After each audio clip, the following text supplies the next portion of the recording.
have had a lot of stuff going on today, and just really trying to kind of manage life and get it all done and be all things to all people, I guess you could say. So if you are joining me from Substack, from Facebook or YouTube, make sure that you speak in the comments because I can't see when you join if you don't. What's up to my TikTok family over there? How are you guys doing? I'll try to address you when you come in. What's up, Sarah? Hello, folks. Good morning. How is everyone? What's up, Coco? What's up, Michael? Sandy, good to see you. What's up, Masani? Hello, Kim. Hey, Grammy. What's up, Gabe DeBabe? How are you? Ooh, that went fast. What's up, Allie Nicole and Alice? Veronica, good to see you as well. Good morning to Garfield Faison. Good morning, Sharon. Hello, Elizabeth, Cheryl. The other Sharon, I think I said hi to Grammy. I'm not really sure. Good morning, Marsha. Good to see you. How is everyone? So are you guys freaking out yet? Because if I know some of you, the way that I know some of you are already freaking out. And the first thing you're going to say is, oh my God, have you seen the Supreme Court? And my answer is yes, I have. And we're going to talk about it all. But I do have other stuff that I want to talk about it too. So good morning, Blue Honey Pot. What's up, Tawana? Hello. Let's see who we got. Just saying. Good morning, Christine. Hey, Conchita, Winn-Dixie, Kimber. Yeah. Hey, Auntie Tinker. What's up, everybody? Just take a deep breath and we're going to level set. I cannot tell you how much I hate headlines this morning. Good morning, Angel Snow.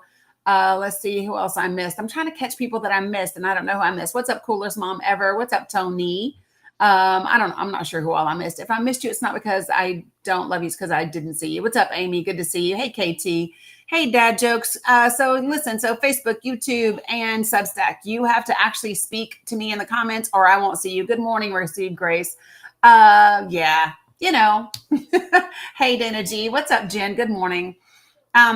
So as you all can tell, I have a lot to talk about because of this background you see. Oh, thanks, honey Graham. I appreciate that. What's up, dog mommy? Hello, Aline, Tim, Bam. How are you guys? Yes, she is Cheryl Johnson. She really is on it. Cheryl Wessel. I don't know why I said Johnson just now.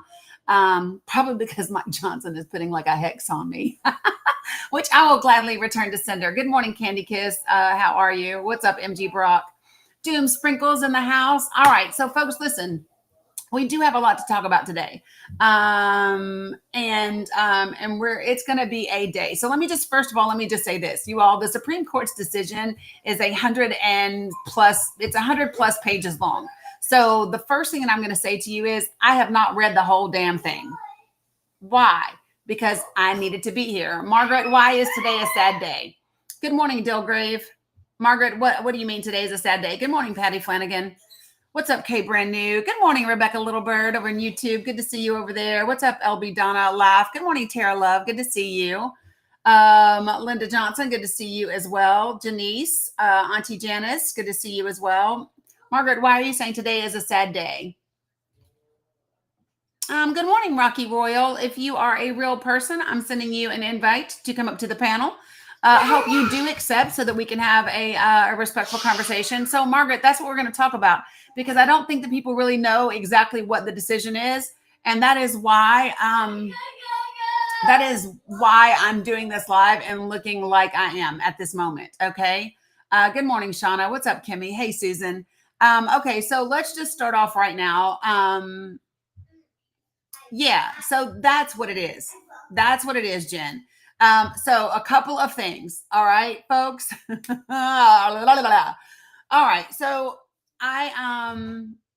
okay. So I need everybody to please watch your words. If you are speaking in the present tense, if you are speaking in the present tense and you are speaking something that is negative, I need you to stop and level set. Good morning, Tootie. Good morning. So that's the first thing that I need you to do. We are not turning back the hands of time. That's not what we're doing. That's not what's happening right now. What's happening is we are rooting out all of the people who do not know the value of this country, its diversity, its people, its immigrants. We are rooting out those people and identifying them, period. Actually, Randy, that's not accurate. That's not accurate, Randy. If you want to talk about the Supreme Court decision, please request up. Mila Ann. Mila, stop fake crying already today. I can't. Good morning, Edith. Fake as you please. Hey, Aline. Good to see you. Hey, Witch. Okay, come here. I'm gonna speak to you very clearly. Listen to me. Listen. We're not fake crying and we're not screaming while Tutu's working. That's what we're not doing. Go play, please. Take a deep breath, everybody. What's up, Jen? Okay, so no, Stephen Woodard, we're not having a constitutional crisis, and I'm going to tell you why we're not, folks. So let me just explain to how this works. Okay, so here's what happened: is the Supreme Court has decided that well, first let me ask you this: how many of you all? This is your first time ever being in my live? Like, seriously speaking, if this is your first time, please, one moment. Hey, look at me, Mila.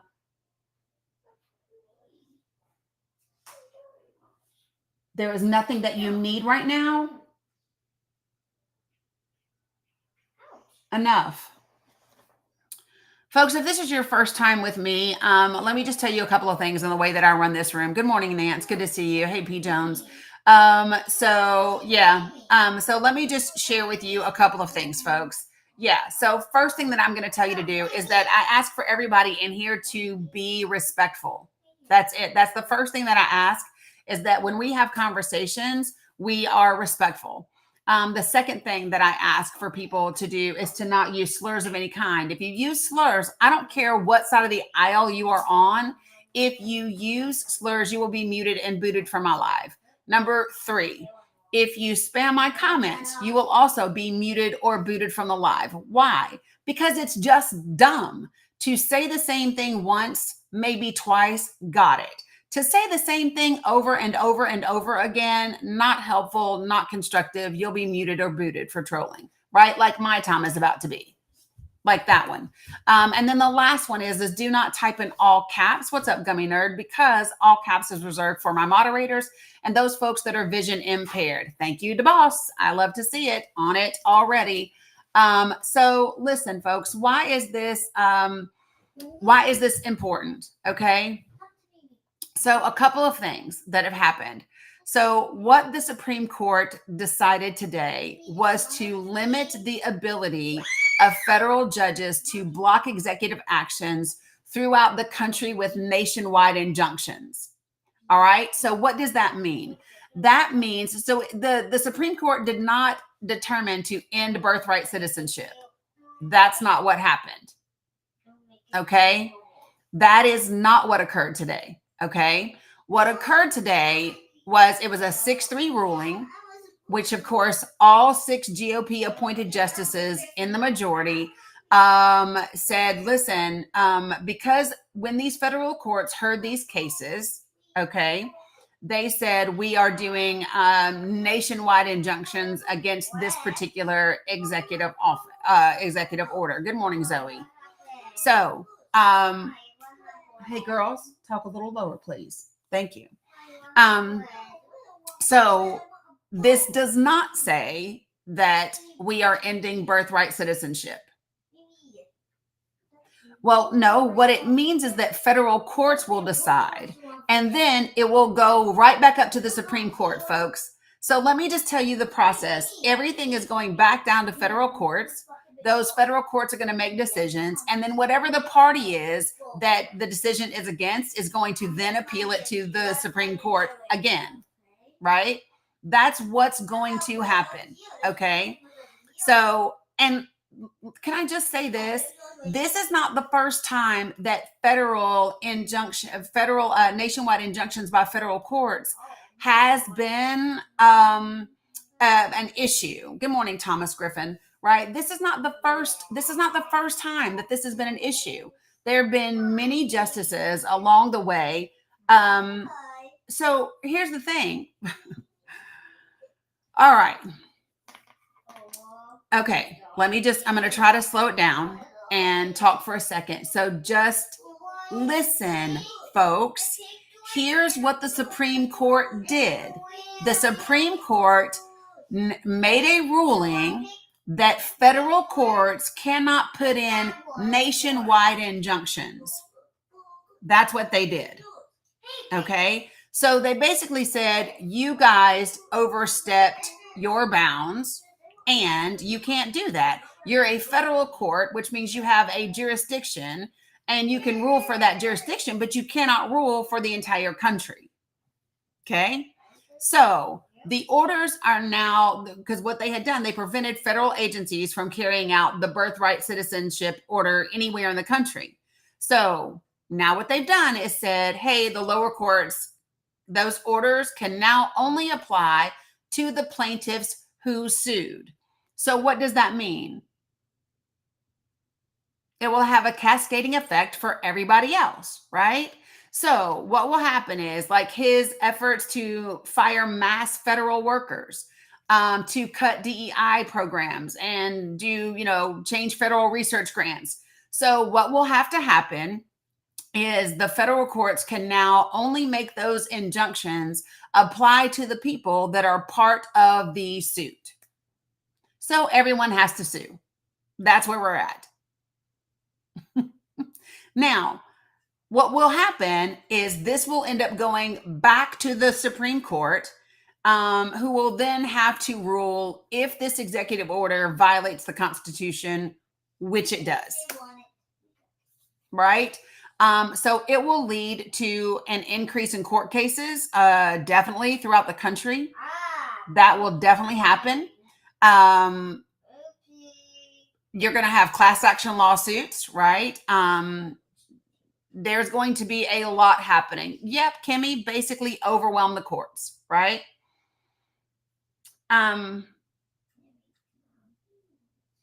Dear God in heaven. Randy, would you like to request up, or are you just going to keep chipping? Because, again, so maybe you missed it. This is not state circuits. We're talking about federal courts. Yes. Yes. Yes, yes, yes. I don't want no Daniel. Wait, I can build with Jill. Yeah, Jill. And that's a thing that they're not looking at it further down the road. You're 100% correct. So what people think is a win right now for the Trump administration is not, yeah, you're welcome. Correct, Tara Love. They are creating more work for the federal courts. And then people are not looking at how a Democratic president might use this ruling. Chippity chip chippin should be on a shirt. Just chippity chip. So things that we want to talk about. Hey, Carrie Morrison. So, and again, this is what's important. So he hasn't given anything to anybody. You guys, hush and listen. Dear God. Some of you all are just alarmist, and it is draining. You all are just draining sometimes. Listen, the legal system is right? And yes, absolutely, lefty left. And that is why you will most likely hear class action lawsuits. That's what will happen. You will see larger class action suits, or you will see a change in procedures, right? You will see a change in procedures, which is something that I think they speculated would happen. Let me see if I can find it for you.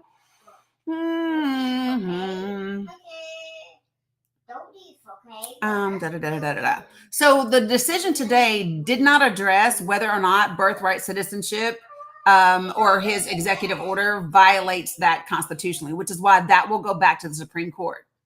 It instead stayed nationwide injunctions issued by federal judges in Maryland, Massachusetts, and New Hampshire. So what does that mean? It means that people in other states that have folks that have birthright citizenship will be hustling to get their court cases filed. No, class action lawsuits. No, that's not nationwide. So listen, it will have class action lawsuits, and they will apply because it's a different type of court case. A class action lawsuit is a different type of suit, and therefore that ruling would apply everywhere for all of the people impacted by that. So you will have people that are moving to have a class action lawsuit. You will have other people that are scrambling right now because they have defendants in states and in federal courts where they are not covered to file their paperwork to get court cases. That's what you're going to see. You're going to see a lot more court cases, and you're going to see a lot of folks that are going to be looking at class actions. Those are going to be the two things that are happening. Okay. This is not, and I need to say this. I don't know how many times I need to say it. What's up, Freeman? Guys, this did not end birthright citizenship. It didn't, no such thing at all. And it is important for people to remember that because that is still a constitutional issue that will come back to the Supreme Court. And the Supreme Court is pretty settled on that fact. What's up, facts people? Good morning. Glad to see you guys coming in here. Right? So again, no, it didn't, RJP. It literally did no such damn thing. Like nowhere in this Supreme Court decision will you see it say that birthright citizenship is over. No, it didn't. And do you want to know how we know that it didn't? Because they didn't even speak about it. What they said, okay, I can't do ignorance today. I'm just not. I'm taking the trash out, blocked and done. So listen, what it did was say that a federal court cannot issue a nationwide injunction. So these court cases will go back down to the federal courts, and those injunctions will only apply to those plaintiffs in those courts. So what does that mean? Other people who could be impacted by birthright citizenship cases will either file in court separately, or there will be law firms that do class action lawsuits. That will happen. Okay, so TLK, the Supreme Court is not great because it is heavily conservative at the moment. But here's what the Supreme Court is. The Supreme Court is bound by the Constitution. And the Constitution is very, very clear about birthright citizenship. So I do not expect for the Supreme Court to do anything different than it's doing. Oh, please come talk to me about humans. Please come talk to me about humans and protection, Reggio. Dear God, I hope you are a real person who wants to come up here and have that conversation with me, because you might not really want to today. All right. So give me 1 second, Cloud, and I'm going to bring you up. So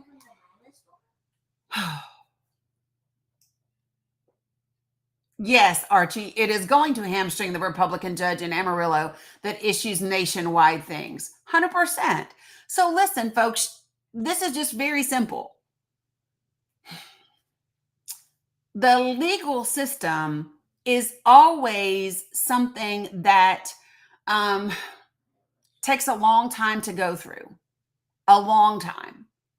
So what the Supreme Court did today was limit federal courts' abilities to do nationwide injunctions. All federal courts. Nationwide injunctions, not a thing anymore. Got it? Not a thing. So those court cases will then go back down to those federal courts, and those injunctions will apply, get this, to the people that were listed in that suit. Do y'all hear me? So the people who sued, those injunctions from those courts will apply to those people. And then what will happen? No, this is not about preserving states' rights at all. And then what will happen is other people that have not filed suit yet will file suit. And then a couple of big ass law firms will do they'll do class action suits. This is what will happen. Okay? It applies both ways though. Class action lawsuits will what do you mean? Will not apply to future people in the same way. What do you mean? No, so this is one of the things, hold on, and I'll tell you what they specifically said. So one of the things that Brett Kavanaugh actually suggested, listen, Justice Brett Kavanaugh suggested that plaintiffs could pursue relief under class action lawsuits or could ask courts to set aside new agency rules under the Administrative Procedural Act. So yes, class action lawsuits can still be used, right? And there will be lawyers that will tell you exactly how that has to happen. Well, Paul, listen, if the presidency is reserved to men only, don't be disappointed when you can never apply because bitches aren't included.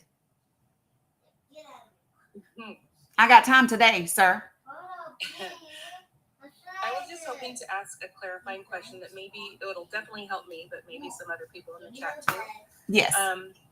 So, for example, if right now a class action lawsuit could apply to people who buy a certain car, right? So if everybody who buys a 2020 Honda Accord and there's like some sort of issue with it, then they automatically send out a postcard to everybody who has registered to have bought that car. Yep. And unless you exclude yourself, you're included. You'll get your 19 cents in the mail, right? Yep.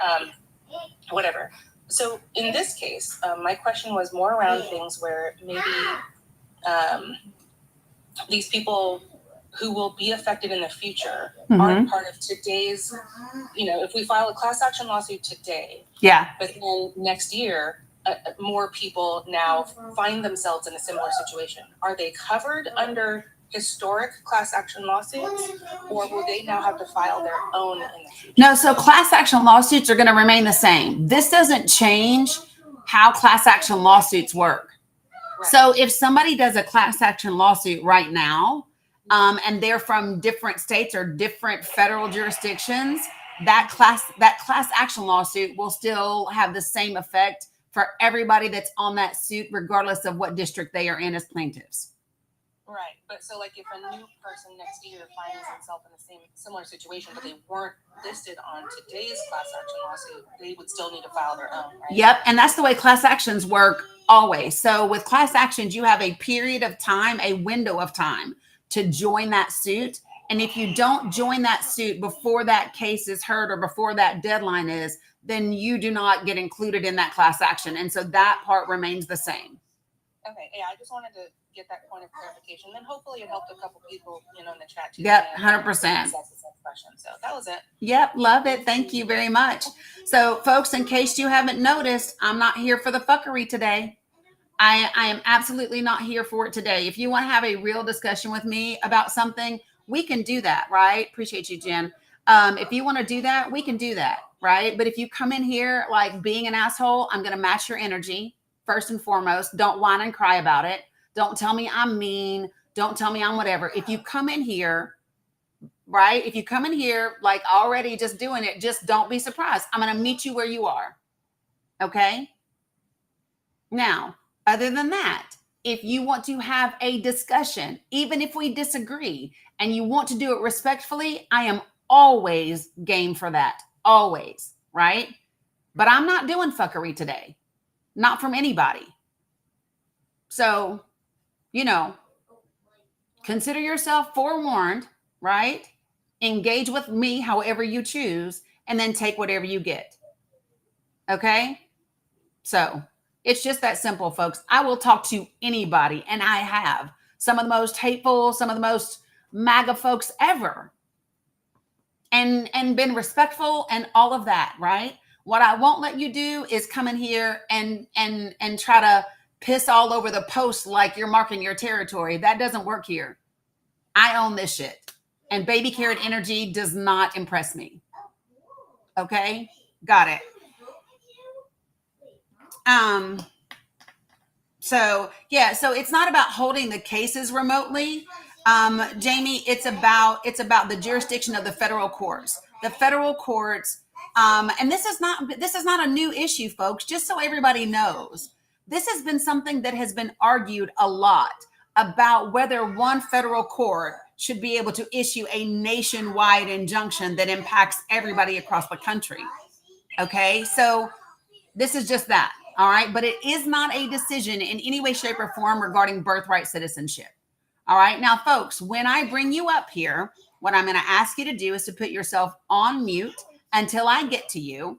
And then we will begin to have some conversations around these things. Okay. Awesome. So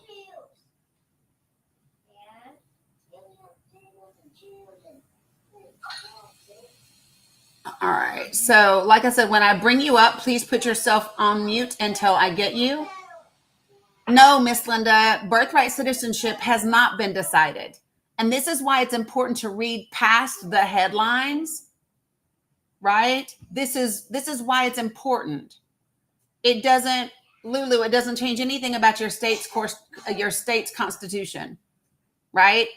Your state court is not making a federal injunction about a nationwide injunction regarding trans rights. Like, that's not something that would happen. But it's important for you to read past the headlines.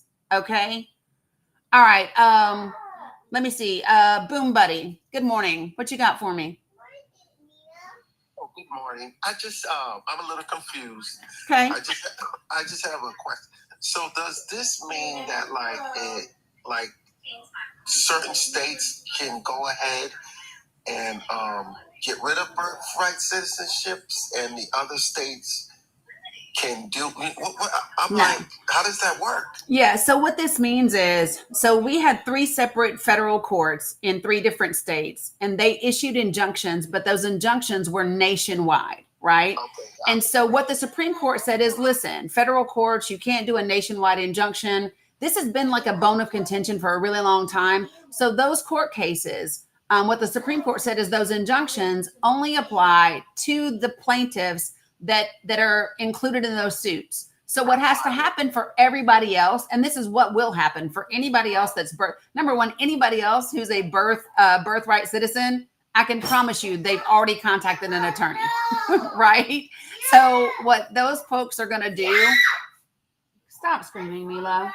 They're going to either file suit on their own, or there's going to be a couple of big law firms that will do class action lawsuits to cover everyone else. And then these court cases will go back to the Supreme Court, who will then determine whether or not this executive order actually violates the Constitution, because that's not the case that was before the court.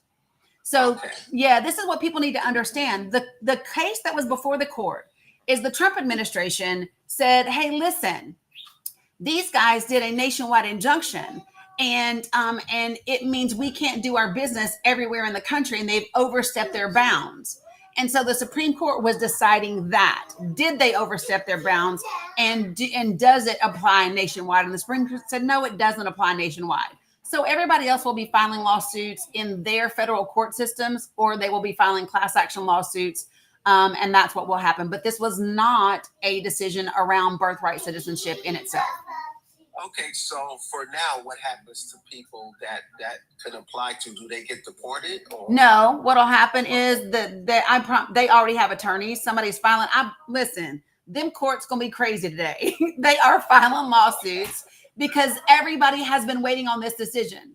And so there are people that are already ready to file their paperwork. There are people that are already considering class action lawsuits and all of those things. Okay. Yeah. So they can't get rid of people right now on this decision. Nope. Okay, thanks. I appreciate it. You're welcome. Yeah, the ACLU is already on it. Yep, they've been ready. Thanks, Boom Buddy. Appreciate you. Okay, appreciate you too. Hey, Mila Ann, I need you to take your decibels down take it down a notch today. You don't have to scream when your sister's sitting right beside you. Yeah, Rollo is very busy today. So good morning, Overstreet family crew. You're welcome, Lisa. What you got for me? Hi, how are you doing? I'm great. How are you? I'm doing all right.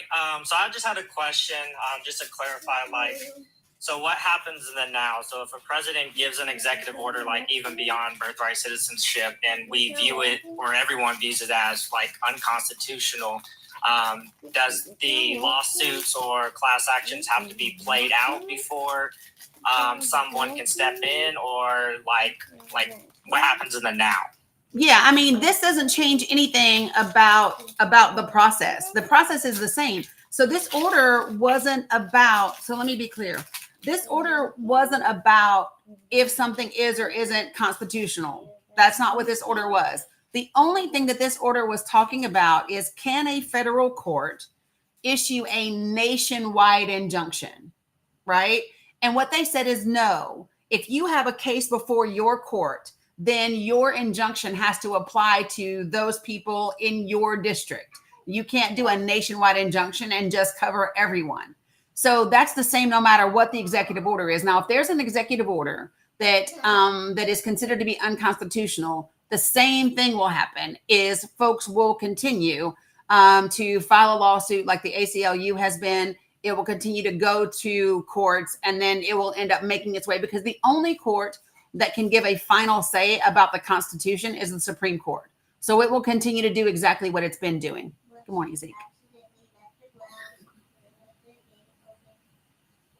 Okay, so I'm a little confused. So, like, if they said, like, interracial marriage or something like that, if they went to that extent and said that they wanted to get rid of that, so everybody in interracial marriage would have to file their own lawsuit. No, who is they?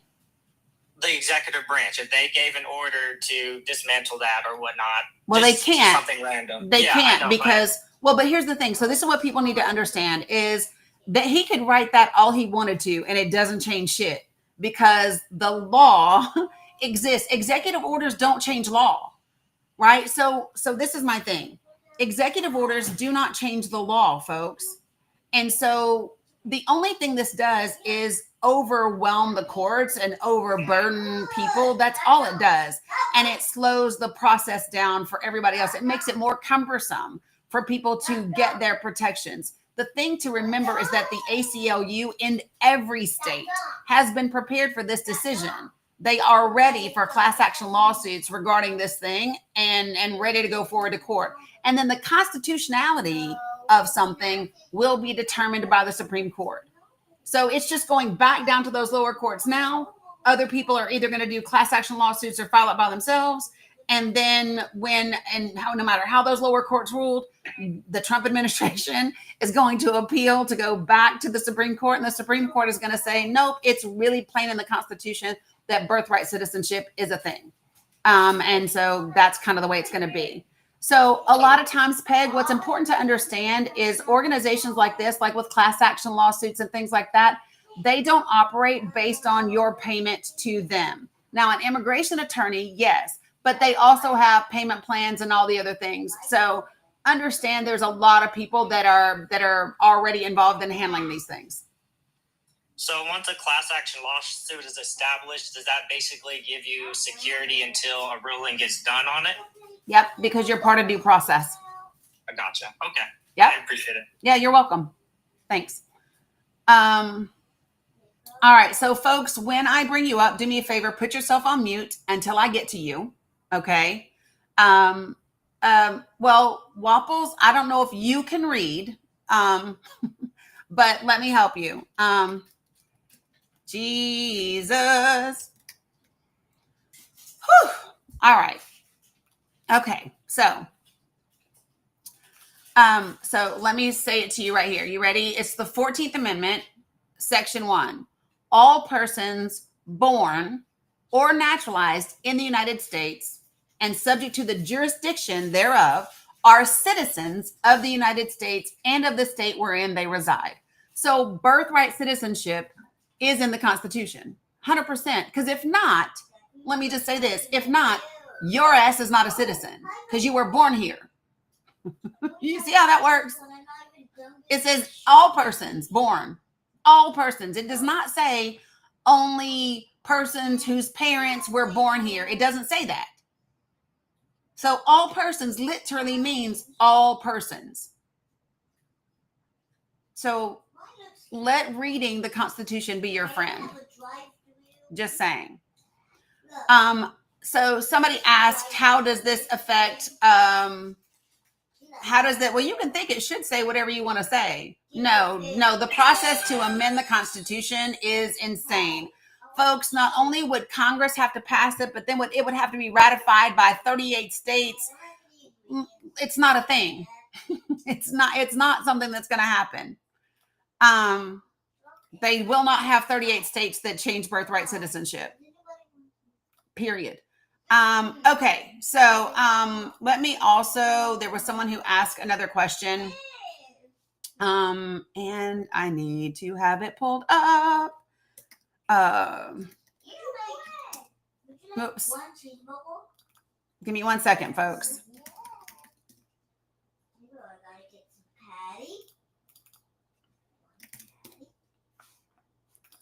All right, so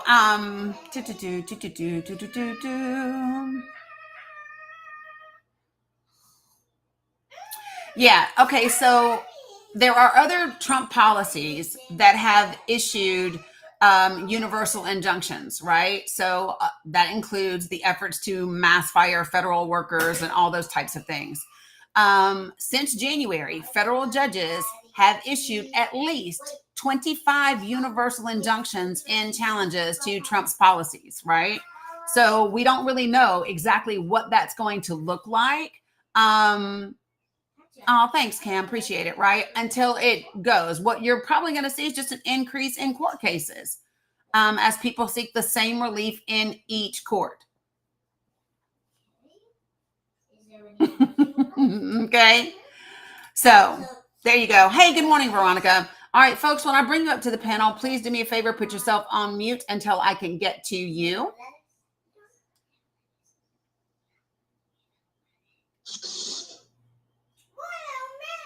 Oh, Randy, where'd you go? I chose for you to come up here, Randy. Where'd you go? Oh, there you go. Randy, what happens?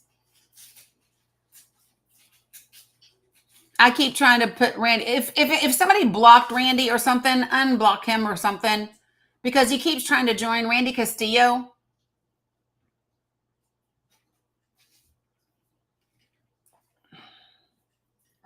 There we go. Good morning, Randy. What you got for me? I just want to say that the federal injunction does make a difference in the sense that if Trump wants to pass a policy, he doesn't have to wait for this. There's like multiple circuits, federal circuits, the Ninth Circuit is pretty liberal. I think it was the Seventh Circuit in Louisiana that's pretty conservative, right? So he doesn't have to. People in conservative circuits might go and ask for injunction, and they may be denied, and they'll have to go to the Supreme Court eventually to get that looked at. Right. That does make a change. It's not like everybody just because you live in a more conservative circuit. Like Louisiana ruled a lot of things that are for birthright. So if you live there and you go and file a class action, just because you file it doesn't make you protected. I mean, you will still have to go to the Supreme Court to get ruling. And Trump's birthright is constitutional because it allows people, children of naturalized citizens, permanent residents, to still get birthright. So it's not banning birthright. So I don't think that's accurate. Look at the executive order, read it. It doesn't say birthright ends today. It says birthright is restricted to permanent residents and naturalized citizens, which is not ending anything. It's just restricting it. But you can't restrict it. You can't. It literally, if you restrict it, that violates the Constitution, Randy. You can't restrict what the Constitution says. Well, that's what the Supreme Court is for, right? They interpret. Right, which is exactly. And so like everything that you just said is exactly what I already said. But the fact that they took the case means that it's not. So a lot of times the Supreme Court will not accept cases. So do you understand why the Supreme Court accepted this case? And do you know? And do you know that this is? Case. They also have the birthright case in front of them. There's also a birthright case pending. So again, let me see if we can talk about this for a second. Okay, so the issue about federal judges making universal injunctions is an issue that has been argued and debated about for forever, right? And so the Supreme Court said, we're just going to go ahead and make a ruling about federal judges making universal rulings today, right? And so that's what they did. It's just that simple. That's it. I understand that. And so once it goes back to those other court cases and those federal judges say, no, you can't do this because these people have birthrights, then the Supreme Court will make a decision regarding birthright citizenship, which will be, because if you just read the Constitution, it's very clear and there's no ambiguity. So here's the difference. with a lot of things that the Trump administration does, there's ambiguity with the law. For example, when he used Title 10 to mobilize the National Guard, there was ambiguity around the wording. Okay. And that was something that has never been tested in court before. That makes a difference.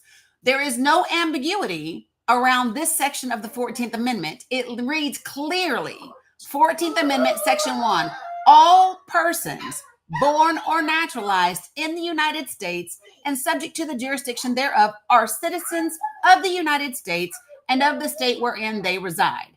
There's no ambiguity about that at all. Let the Supreme Court rule on that. Let's see what they say. I'm just going to hold my breath till they say what you're saying.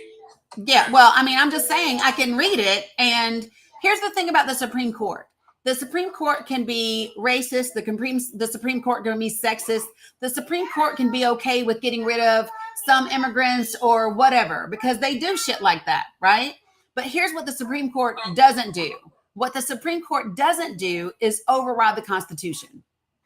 Like they did rule for Trump that he could deport people to third countries, which was like everybody was freaking out because what Trump is doing is constitutional.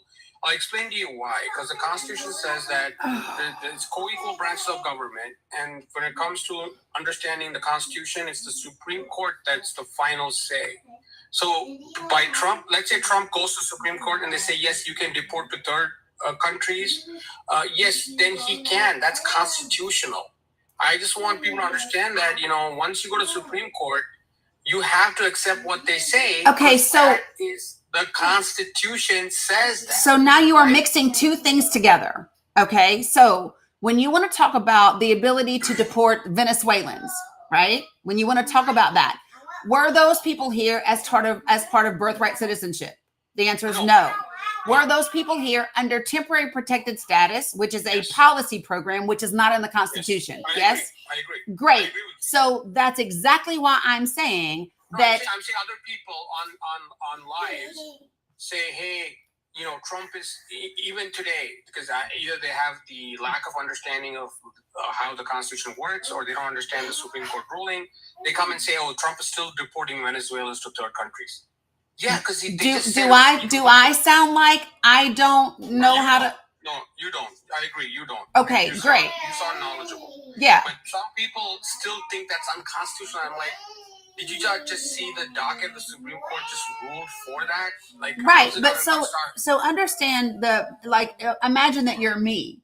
So imagine that you're me, and I'm covering this decision.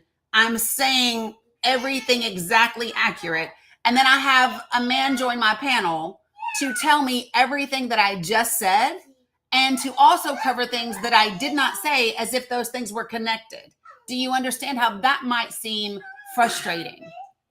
Yeah, I understand your frustration, but the frustration from my side is you saying that birthright is a certain thing. Because it is. Supreme Court, okay, let me just say this one thing and you can go from there, right? Yeah. A lot of people came and said that the Supreme Court doesn't overturn precedents, right? When Roe v. Wade was being looked at. And when they overturned it, people were like, whoa, well, how did they overturn it? Was Roe v. Wade in the Constitution? No, it was not. Right. Exactly. So we are still not talking about the same things. I am talking specifically about the Constitution and what I can read. So the only exceptions to this all persons born or naturalized are children of diplomatic representatives of a foreign state, children born of alien enemies in hostile occupation, which is not a thing, children of members of Indian tribes subject to tribal laws, right? Or citizens of children born on vessels in the U.S. territorial waters or on the high seas, as generally been held by lower courts to be determined. I agree so my point is this, right? Go wash your hands, sis. So this is the point that I'm making is you are again saying things that I have not said. I did not say that the Supreme Court doesn't overturn precedent. What I will tell you is that generally speaking, it does not do that. And that is why during their confirmation hearings, the members of the court that were appointed under the Trump administration were specifically asked if they would overturn 50 years of legal precedent. And they lied, right? So I would never tell you that they won't do a thing or that they don't do a thing when it comes to a precedent case, right? That is very different than interpreting the Constitution and applying it to today. That's very different. And so Roe v. Wade. I'll take your point. Thank you. I'll take your point, but I'll still wait for the Supreme Court. I'm pretty sure the birthright citizenship is going to come back to the Supreme Court. It's pretty obvious. Well, I know that it's going to. Of course it is. And they're going to rule that birthright citizenship is a thing. Yeah, exactly. And if they don't accept it, then it's going to create chaos throughout the nation because you're going to have some states that are going to enforce it, some that are not. So they would be forced to accept that case, and that case will tell us everything. And if they uphold this order or modify his order, then you guys should also, everybody on the other side, both sides. I'm saying I'm not on either side. I'm just saying I am the side that says the Supreme Court should be respected and followed through. That's all I'm saying. If you want to, well, then I think that if that is the way that we feel, then we should have the Trump administration also do that. I think the Supreme Court should also respect what I think that Donald Trump should also respect what the Supreme Court says, and not whenever they choose to, right? And so that is something that we don't see. We see. I agree with you. Yeah. I agree with you, and I think he is though. That's right. But you can think that, but the reality is that he's not, because he was ordered to bring home Kilmore Abrego Garcia months ago. But months ago. This is months ago, and so this is the thing, right? So Randy, nothing in the order had a date. So you're being disingenuous. Now you're being disingenuous, right? It didn't say by a certain date. But now you're being disingenuous, right? Because but you are, because here's the thing. So if the Supreme Court gives me an order today, can I just wait 5 months to decide if I want to obey it or not? Or not? Okay. So you and I both know that what you're saying isn't accurate. You and I both know it. And that what you're saying is trying to be disingenuous. Agree to disagree. I don't see it the way you see it. I see his right, because I see it according to the law. And I see the law as applied to both sides equitably. That's what I see. So you want to quote the law and you want it to be the law has to be followed. But can you not talk over me though? Right? So this is the thing. You want to talk about, I just think that the Supreme Court should be respected and it should be adhered to. But then when I say yes, that also applies to the Trump administration. Now you've got to, he did, but it didn't have a date. And so then you want to hem and haw. No, we're not doing that. If it has to be adhered to by everybody, then it's everybody. Nobody gets to interpret the Supreme Court's decision differently. I don't care if it's the president of the United States or not. That's why we have a Supreme Court and we have checks and balances. That's why. It's not hard. Okay, but you're not understanding my argument. Yes, I do. I understand that your argument is conditional based on who you're talking about. Let me just say one thing. There's something called a contempt process.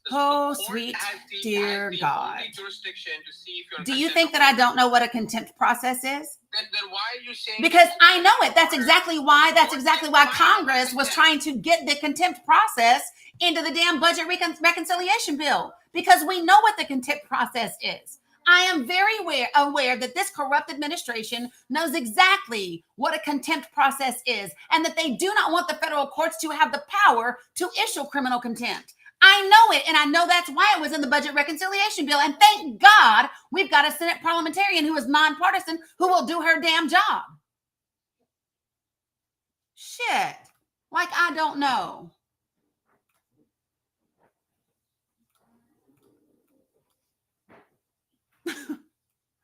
I done told y'all I'm not doing fuckery today.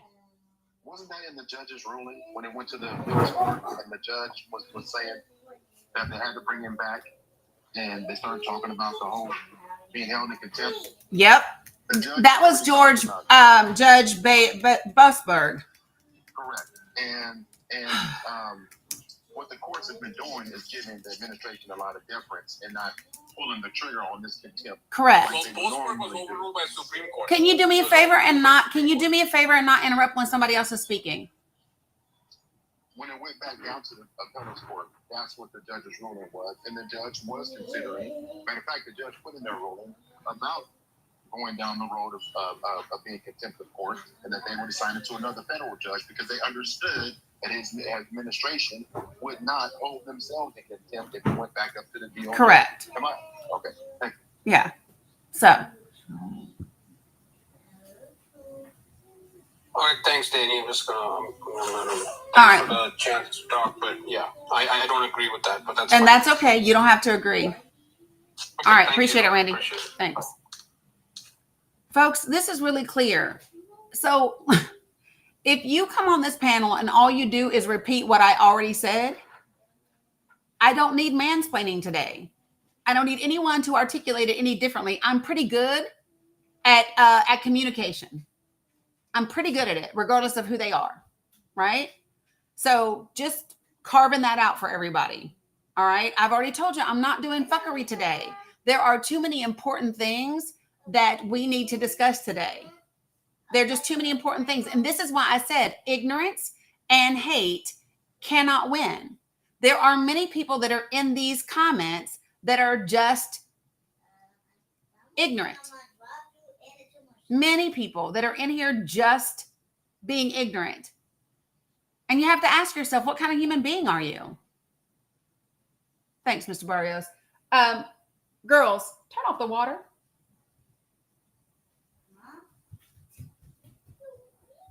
So I'm just saying, folks, it's very simple that we can have any kind of conversation that you want to have, right? But ignorance, listen, being loud and wrong is not a flex. Being loud and aggressively ignorant, also not a flex. Okay? It's just that simple. Okay. So, thank you, Vanessa. Holy geez. All right. So DeBoss and Lisa, if you want to say something while I bring some more folks up. Folks, when I bring you up, please put yourself on mute until I get to you. Go ahead, Lisa. Thank you, Michael. So, yeah, I mean, a couple things. I saw Kenneth in the chat. Kenneth, Danny don't have the energy for you today. You see, right? You see. Second, I know that there is this narrative, and I actually posted a video about it, about the fact that the 14th Amendment is only for Black people, only for, freed, enslaved people. And while it's partially true, okay, and the true part is it was initiated to protect recently freed enslaved people, 100%. But when it was actually written, it was written in a way to include all people, right? That might be in a situation where they're on American soil and they have a baby. So, yes, the history is correct, but that doesn't mean it only applies to freed enslaved Africans. Let me just tell you all something. You actually cannot write law that is specific to just one group of people. You can't do it. You can't write the Constitution and say, well, this amendment only applies to this group of people. It might be facilitated or it might be started. The process may be initiated by a particular group of people, but it is not only for different people, just one particular group of people. Okay. That is why. So you have to understand that it's the same way that these corporations lobby your legislators to create legislation that benefits their company, right? But guess what? When they write the laws, what they cannot say is this law is for this corporation. They can't say it because it's illegal to do. Just so everyone is clear. Gay marriage isn't for one specific group of people. It's for all people. It's just saying you can marry whoever you want. Of course you are, Mama Bear. It's not specifically for, so. And the other thing, I was just reading, I didn't read the whole ruling, but I was just reading the ruling, and it seems to me I'm just thinking in the future, right? So it seems to me that Republicans are going to be sorry that they did this. 100%. Right? I knew you were already there, right? Because 100%. how easy is it going to be for the ACL to get a class action lawsuit together, you know, for the fuckery that the Republicans try to get us into? This is the thing. They are absolutely going to regret it. And that's what people don't understand. This shit cuts both ways. Yeah. So guess what, y'all? The next time that the Republican Party want to get some kind of stipulation by going and finding themselves a cake decorator that doesn't want to sell to a gay couple, how many of them do you think they're going to be able to find to put together a class action? Not many. Not many. So guess what's going to happen? When they take their little ass to court, they're going to get a ruling for that cake decorator. And nobody else. It's not going to. So it's actually going to hurt them more than it hurts the American people legitimately going there to get relief from a tyrant. Like, yes, it's class action. I guarantee you, Dani said it multiple times. The ACLU was so ready for this. Been ready. They've been ready. They are going to they're going to create a mechanism to file class action lawsuits within 5 minutes. I guarantee you. It's already happening. It's already happening. And can I address the same-sex marriage thing? So let me make sure that you all understand exactly what the Supreme Court decided. Okay. So the Supreme Court did not say, yes, it is now legal for gay people to marry each other. That's not what they said. What the Supreme Court said is that the states that had banned gay couples from getting married were violating the Constitution. That was the decision, which means by default that those people can get married. So you all are misunderstanding the case and the law. So the case was brought by a gay couple, right, against their state, right? And it went all the way down. It was Obergefell versus Hodges. It made its way all the way to the Supreme Court. And so what the Supreme Court said is, oh, your state banning you from getting married violates the 14th Amendment, violates the Constitution. So, yeah, you guys get to get married like everybody else gets to get married. No, there was no law or no amendment that said gay people can now get married. That ain't what happened. They said a state that bans same-sex marriage is violating the Constitution. So just so everybody knows. So Joseph, here's the difference, okay? Codifying Roe is different than birthright citizenship, which already exists in the Constitution. Right? Roe v. Wade was a court case. Okay? Roe v. Wade was a court case. It was never law. It was a court case that set precedent, right? Period. And nobody bothered to codify it. I told y'all, everybody just put democracy in a crock pot and thought that shit was going to cook great. Y'all walked away from the stove and shit done burned up, got stuck to the sides of it and all kinds of things. And now we're having to go back and fix it. And sometimes, I don't know if y'all have ever burned anything like in a crock pot, but when that happens, scrubbing that shit, getting it clean, fixing it up, that's no fun. It takes work, grit, elbow grease. And so people have to stop being lazy and get ready to do the damn job. Because that's what it's going to require. Ain't nobody got time for that. You can't put this shit in a dishwasher and think it's coming out clean. That ain't it. Amen, Dani. Just saying. So. All right, girl. Can you drop me down? I got you. Appreciate you. DeBosch, you need to go now, or you want me to handle some other folks first? No, handle it. Get it off. All right. Good afternoon, Tony. What you got for me? I'm going to send you an invite to unmute, Tony. Yeah. Well, good early afternoon. Yes, you're absolutely right. Precedent and constitutionality are two different things. For example, Roe v. Wade, it was decided under the privacy clause.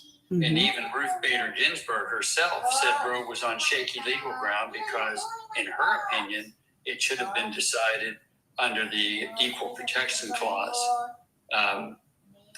Now, with that said, I've often wondered if Congress were to codify it, mm-hmm.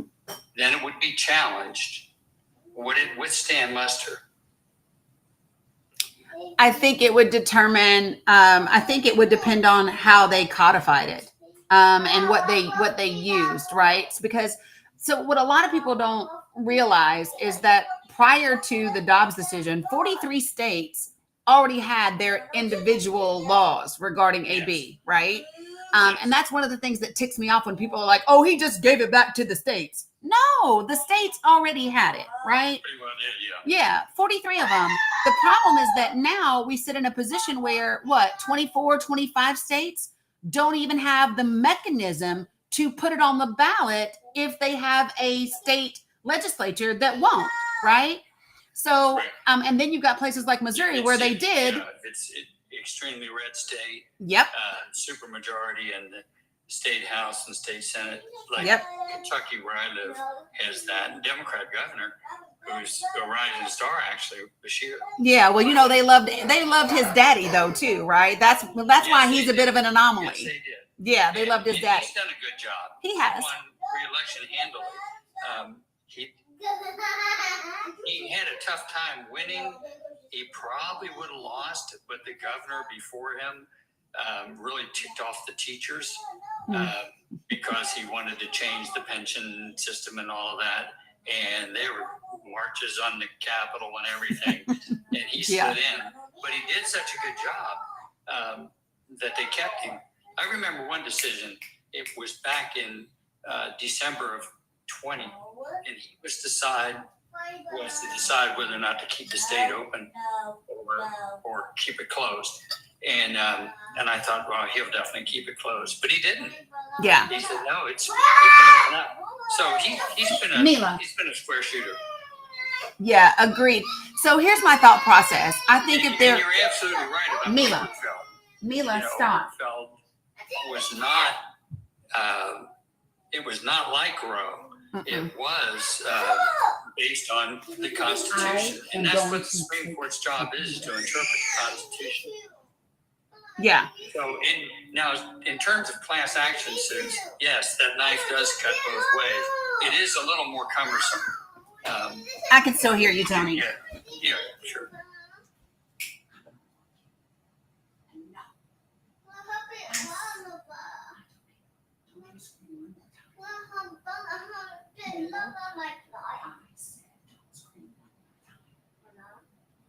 Okay, I'm back.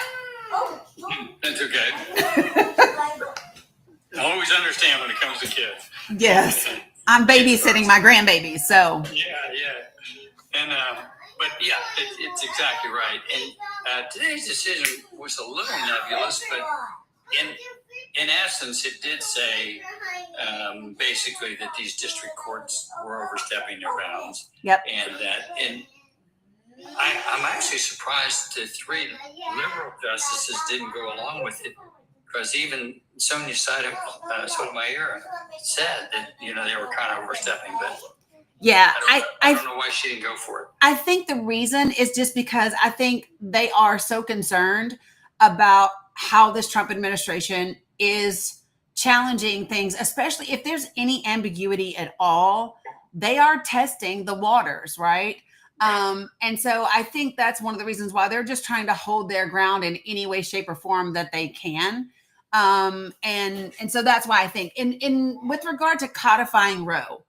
So I think that there is number one, if the way that I have said we should be talking about AB and Roe and access isn't about AB and whether or not you agree with it. It isn't about your religion. It isn't about when is it an embryo, a fetus, or a baby? It's not about those conversations. It's about understanding that we see incredibly significant unintended consequences in places that have AB bans. And we are in a position where we're already hurting as a country when, like, I think it's like 57% of the counties in this country do not have access to a hospital that has either an OB or birthing center, right? Those are dangerous times, especially when you're trying to force women to give birth, right? And it hurts people that want to have babies. It hurts rural hospitals. It hurts all kinds of places. And I don't think that people are actually, this is why I'm saying it can't be ignorance and hate. There has to be better information given to people about what all is entailed.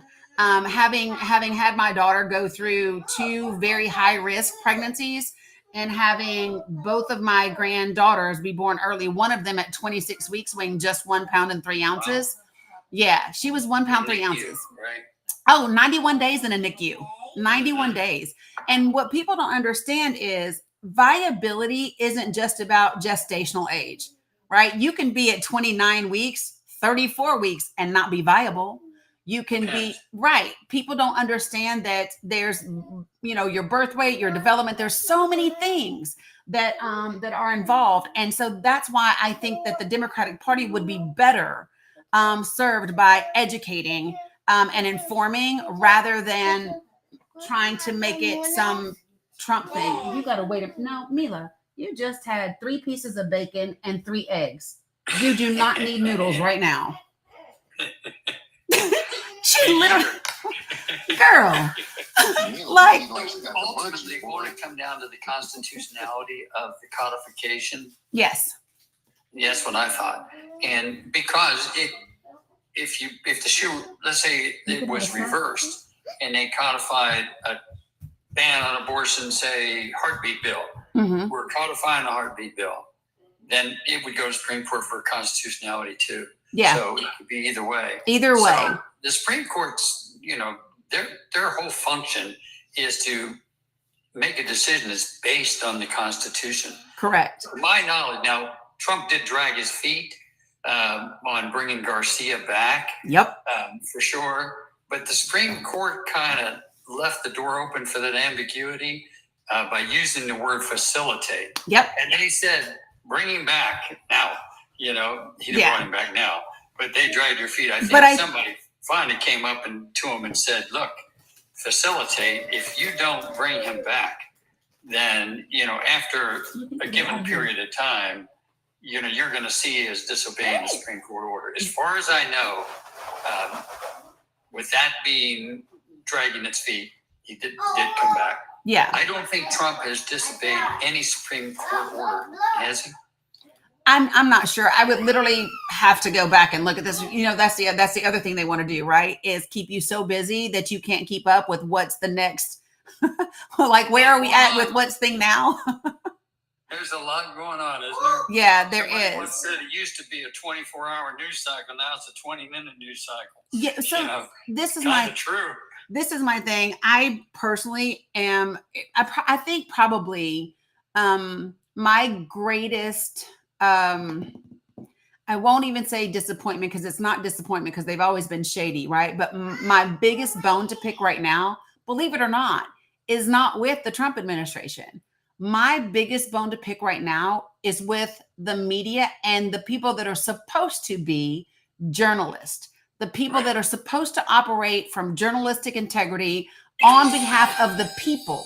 Because if they were actually doing their job, and not just regurgitating whatever people say, because that's not journalism, right? You can say what people say, but then you have to counter it with the facts, right? And they're not doing a great job of that.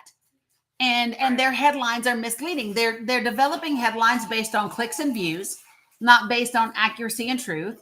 And it's riling people up. Like just today, as soon as I went live, people were just losing their minds, and they did it the other day. And I'm like, hold on, guys, like the world is not ending. Like, you have to take it in steps. And so it's just like that they are my greatest issue. And how many articles have you read where the headline gives you one impression, but the body of the story is nothing it doesn't support the headline. It just happened today. It literally said something to the effect of the Supreme Court sides with Trump on birthright citizenship. Right. And that is not even close to what happened. Not even close. And when birthright citizenship comes up, which it will be protected. Thank you. And that's exactly what I keep telling people. Last night, and I said, if birthright citizenship is decided, which I didn't think it would, because I think it focused more on these district judges, then it would be held. And the lady said, no, it will be stricken down. No way. No. I mean, they are a protected class of people. Period. Which is all people. It literally says all persons. It couldn't be any clearer. It doesn't say, anything but people, Yeah. If you're born here, you've got a right to stay here. And this is what people don't understand. Listen, there's nothing ambiguous about the Constitution, right? And one of the reasons that they are going to protect the 14th Amendment when it comes to birthright citizenship is they protected the 14th Amendment when it comes to due process for unauthorized immigrants. So listen, folks, the 14th Amendment covers, and so does the 5th Amendment, covers due process, right? So the due process is included with the same language. And so the fact that they upheld due process for an unauthorized immigrant already tells you they are going to side with the 14th Amendment when it comes to birthright citizenship, folks. If they weren't, why uphold due process? I mean, it just is what it is. So Deborah, I don't watch MSNBC. I don't watch any of them. Literally. So this is the way that I take in information. Okay. I see headlines. I open it up to find the actual ruling, the actual opinion, the actual court documents, the actual things. And then I open those things up to read them so that I know exactly what happened. I don't want anybody else's. Then I like to listen to people that I can trust. And, yes. To interpret, okay, what's your take on this, or listen to different sources. Yes. And say, but to jump to the conclusion that birthright citizenship was negated is absolutely 100% false. And he's going to say it on Truth Social, and people are going to believe him on Truth Social. I'm sure to be all over TikTok. Yes. Trump did it again. He's running roughshod over. Now he's going to pull out the people that were born here. And that's not the case at all. No, it's not, because, by the way, that would apply to everybody. We were all born here, folks. That's right. Like, listen, what are they going to do? Just look at certain people and go, oh, your complexion's a little bit lighter, so you were born here, I think you're good. Or are we going to do DNA tests on everybody now? Or what are we doing? So this is people just don't understand how asinine this is. I've had people coming in here in the chat going, Trump won again. Trump won on birthright citizenship. No, he didn't. No. And this is why reading to comprehend, not to comment, not to respond, but reading to actually comprehend is your friend. I think that the Supreme Court also made the right call in the Maryland case, that the parents were objecting to, literature in the classroom lessons. I don't know how much I can say on TikTok, but you understand the case. Yeah. And but they did not like it, and they were allowed to opt out at one time, and both states give an opt out, and then Maryland up and said, this particular district said, no, you can't opt out. Or maybe they did the whole thing. And they said, well, we'll take it to the Supreme Court. And the Supreme Court said, hey, opt out. Yeah. They said they can opt out. And so here's my thing, right? I think that here's the thing. We have always had the ability to opt out of certain things. Like, I know that when I was in school and we were doing like adolescent education, right? I'm gonna say it that way. Like in middle school and all of that, you could opt out if you did not want the school teaching your kids whatever, right? My thing is simply this. The reason why I believe it's a moot point is, here's what I know about kids. Whatever you tell children that you do not want them to know about, they will make a beeline to find out exactly what it is. Exactly. And so all of this talk just makes it ridiculous because I don't know about you, Tony, but I'm over 50, right? And I'm 58. Okay, see, so here's my thing. I know that I'm a school principal, so I understand kids. Right. So here's my thing. Here's what I know. I know that when I was in school, you knew what your friends were no matter what, even if you didn't talk about it, right? You knew. And people might not have said anything, but like kids know already. Like kids know. And so it's just part of their culture. And I don't know why people are so worried about it. I think that in this realm, in this arena, there are things that kids could teach us. Yes. About out of the mouths of babes, right? Yes, out of the mouths of babes, because kids just go, oh, well, that's how you are. Cool, no problem. And just keep it pushing. The only time that they act differently is when we tell them that there's something horrendous or bad or whatever about it. And the bottom line is guess what? If your kid isn't gay, no one can make them gay. It's not like you just can't do it. Because like for most people, it just like nobody's gonna make your boy gay because it won't work. like literally. So I mean, it's just ridiculous types of things that people just act silly about. And the way that I see this as there are people in this party that are not doing legislation that will truly benefit the people. They have been benefiting corporations for so long.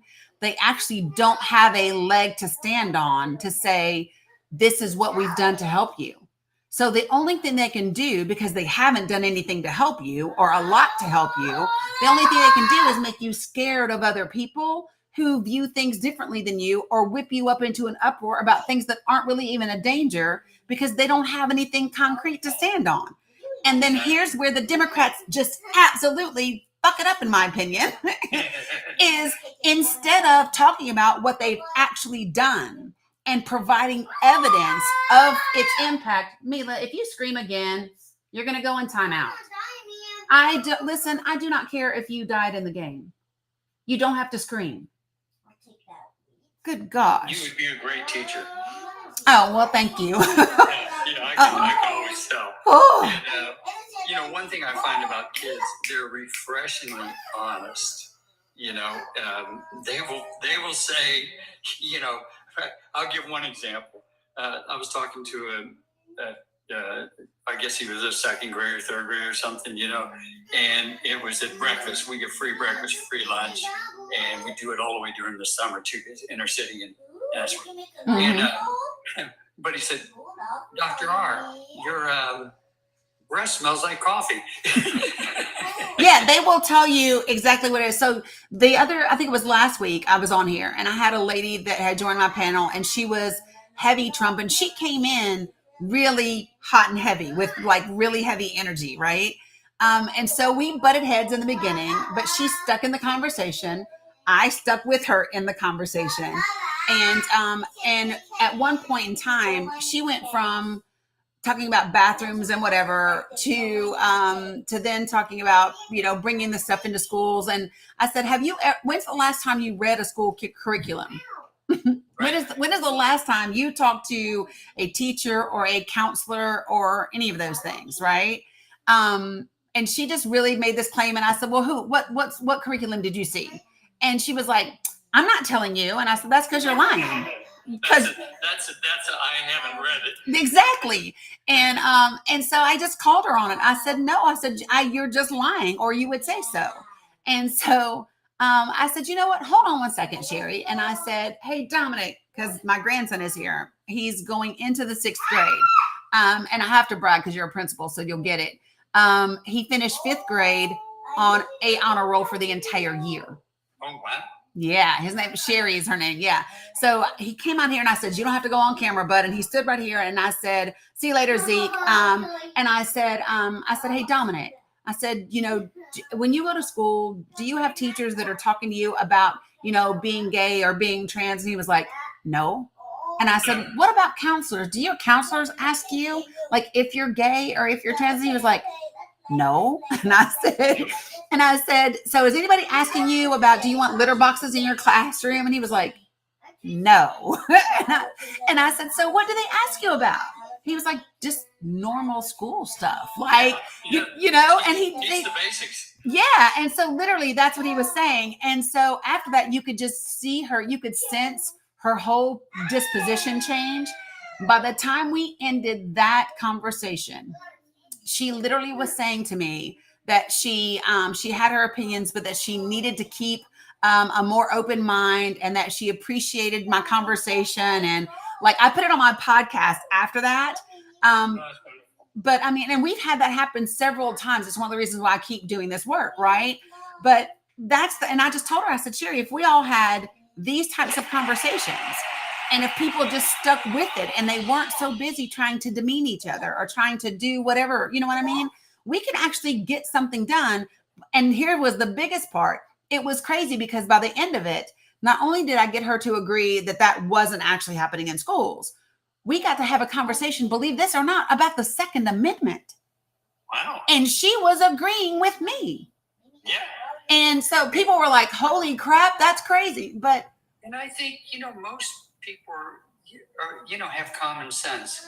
And as far as the Second Amendment, who wouldn't agree with rigorous background checks? Who wouldn't agree with there are certain types of weapons that should not be in the hands of civilians? yeah, I know there's Second Amendment enthusiasts, and they say, "Oh, well, that's a slippery slope. They'll start with that." But it's not. But it won't. It's not about that. Well, you know what I told her? Stop these school pew-pews, Right. which is always a concern of mine. As it should be. And I'll give you one example. It was my first year as principal, and the bell had just rung, a dismissal bell, and a PTA ran into my office and says, "There's a man on the steps with a pew-pew." I said, "Oh my gosh!" So there was no time to call 911 or anything, So I thought, well, this is it, So there's Sherry. Sherry, we were just talking about you. Hey, that's the woman that I had the great conversation with last week. Oh, cool. Yeah. I'm glad she's here. Yeah. And so anyway, I went out, and there's this guy on the steps, and he's got this pew over his arm. It's a long rifle. And I said, "What are you doing?" And, I recognized him. He said, "Oh, I'm here to pick up Billy Bob," or whatever. It's funny. Our school system is like half white and, Appalachian type, and then half black, or maybe I'll put many mixed, So anyway, he said, "I'm here to pick up Billy Bob," or whatever. Yeah. I said, "No, I mean with that." Right. And he said, "This is replica. I make replicas, so I'm going to sell it. And I'm on the way, and I thought I'd pick up my son first." I said, "Come on down to the sidewalk. Let me talk to you." Yeah. Did you ever think, in this day and age, by bringing that up to the school, that could cause panic? And he looked at me very bewildered and said, "I never thought of that, Dr. R." And I said, "Do me a favor. The next time you're going to do it, bring it here. You're scared." And the PTA leaders are hiding behind this big evergreen tree looking out, Wow. But it was crazy. Because he just didn't think about it. Anecdote about refreshingly honest. Little black girl came up one morning, and she gave me a hug, and then she took about 3 steps away, turned around and said, "Woo, you smell good." My kids are just brutally honest, and I love that about them. And that's why I say, if they make an allegation, you need to really listen. Because kids just don't make that up. They don't. It can happen, yes, but overwhelmingly, no. And typically, if they make something up, there's an adult mixed in there somewhere, or some kind of ideology, or there's something else going on, and they need attention for something else. Like, typically they just don't do it. Exactly. And a few questions would, you could you decipher that very quickly. Yep, 100%. But if my experience has been is kids are brutally honest and about just about everything. Yeah, 100%. I Yeah. like that. I like that. Mine's preschool through 5, and I chose that because I felt like, you can make a difference there before the twig is bent. Yeah. So, and I was the opposite. So, so I was going to be a teacher. I was going to do, but I wanted to do secondary education. I specifically wanted juniors and seniors. And the reason I did is because so many other people, it's just like when people go into like foster systems or adoption centers, they want the little ones. And I wanted the older ones, where I could just have, honest conversations with, I could relate to them. They could relate to me. So like, I actually was subbing for a while when I was going to school back then. And so they loved it when I would show up, because when Miss Cook came, like I had a treat bag. Right. And so I would have like fun size candy bars and stuff. And so when we would ask questions, if they got it right, I just haul a like Snicker bar to them. But the end result of that was I literally had a group of girls approach me in the lunchroom because one of the girls thought she was pregnant. Right. But they felt comfortable enough to come have this conversation with me. Oh, that's wonderful. You know what I mean? And so like, that's the stuff, even when I went. Too bad you can't do both, the teacher and administrator and whatever, because you'd have done fantastic. I mean, I really can. I can almost talk to a candidate, and whenever we decide on who we're going to hire, first of all, we do it early. Mm-hmm. And I've had a superintendent before, and I can really get along with him well. And I'll say, Mr. M, I am 2 kids away from having another teacher. And I know I'll get the 2 kids because in our district, you can apply for transfers, and then we can approve the transfers, and we get 60 transfers a year. Wow. And a quick aside, at a faculty meeting one time, a teacher said, if we didn't have 60 transfers, we'd have a lot fewer kids. And I said, you know what? That's a great point. Now, that would also mean we get 24, one teacher for every 24 students. I said, so that would be a fraction. So that would mean 3 teachers would have to go. If we sent them back, I could send them back to their homeschool tomorrow. So raise your hand if you'd like to be one of those 3. Right. It never came up again. No, absolutely. Yeah. So no, I love it. I think that it's one of my things. I think that teachers and educators are demonized way too much. I believe They're that, heroes. yes, and this is what I said to Sherry when she was up here with her. I said, Sherry, can you imagine? I said, let me just point something out to you. Just about every single year, we have a mass school pew, right? And our children see these things. They see them on the news. They see them, all right. And we send them back into their schools as if they're not supposed to be scared. We send them back into the very environment that they have witnessed people who are just like them be unalive, right? And I said, can you imagine the anxiety as a teacher? On top of having to buy school supplies that my parents can't afford or that the district doesn't fund enough to provide. Imagine, having to make sure that little Susie or little Johnny gets maybe their one warm meal every single day, or possibly, some shoes or their clothes wash or whatever. I've also got to choose in that moment any kids that can't get to the closet or behind a desk or whatever. Who do I lay my body over? Whose hand do I hold? Like, we are asking way too much of our educators, and we don't have to. And how do we know? It amazed me when they had that school pew. I forget the name of the school, but it was the big one, and it was one of the early ones. There was a kindergarten teacher, and she had all of her students in the cloak closet. Yes. And the person came in and unalived her, but asked where the kids were. She said they're at PE or something. Yes. And Sandy, I think you're talking about Sandy Hook. It's right. Yeah. And you know what amazed me is the fact, if you've ever been in a kindergarten classroom, to get all those kids in that cloakroom and not make a sound, not whimper, not cry, be scared. You know, I don't know how she did that. I don't know. It was amazing. That stuck in my mind more than anything. But I think about how terrified they had to be to not make a noise. Yeah. Because when I play hide and in such a way, she had to be firm because they had to know they couldn't make a sound. Yes, 100%. And yet they had to be scared. And then that lady gave her life for her students. For all of them. To me, it's a special place in heaven for her.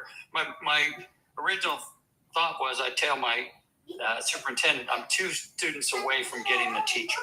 You know, I got 22, you know. Yeah. So I said, front me a teacher, and if I don't get the students, you know, you can come take the teacher, but I know I will. Right. But if I can pick in May as opposed to August, I can get the cream of the crop instead of the bottom of the barrel because the good ones will be gone. Yep, 100%. And luckily, this superintendent said, you know what, you're right.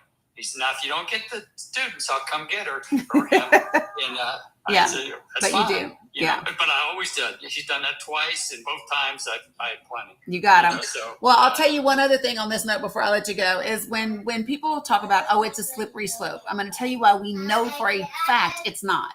Because for 10 solid years, we had an assault pew-pew ban, right?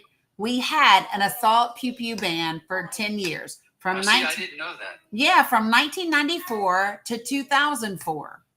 And during that time, nobody came to get anybody's, long gun for deer hunting. Nobody came to get it just didn't happen. You know what I mean? And so I wish that people really understood we had this. And we had it for 10 years and everybody survived and everybody still had their stuff. Everybody could still protect their homes. The Second Amendment, we can protect the Second Amendment and our children at the same time. How did it go away? Because it expired and then the GOP blocked us from ever doing any more. Yeah, because of the big Second Amendment Yep. lobby. Yep. It's a huge lobby. Oh yeah. It's a gigantic voting block. Yes. But I think that it's time to stand up and say, hey, look, our kids got to come first, and these are the pew-pews that are used in these, and they're too precious, and so you have to we got to put a stop to that. So and background check, the gun show loophole or whatever. Yes. Everybody gets checked, thoroughly checked, and then there's a waiting period. Do you know what I told people? I said, listen, and I bet your school is the same way. I said, y'all listen.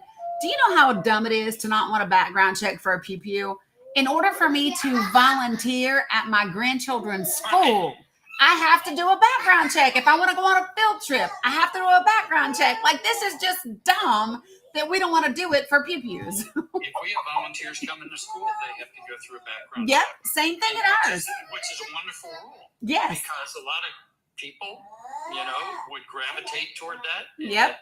They want to be in with young kids for P3 or whatever. Yep. But that stops at cold. 100%. They get down and they say, I say, that's fine. We love to have you volunteer, but you'll have to go down and be fingerprinted, and it's an FBI check, not just a state of Kentucky check. It's a nationwide check. Yep.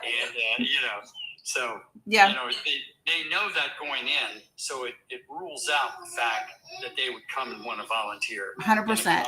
Because they know they'll have to go through that. Yep, so, 100%. Anyway, it's been great talking with you. You too. You make so much sense. Keep speaking the truth. I will. And appreciate you, Tony. A wonderful afternoon. And, you too. And take good care of those grandkids. Will do. Enjoy your weekend. Okay. See ya. See you later. Bye-bye.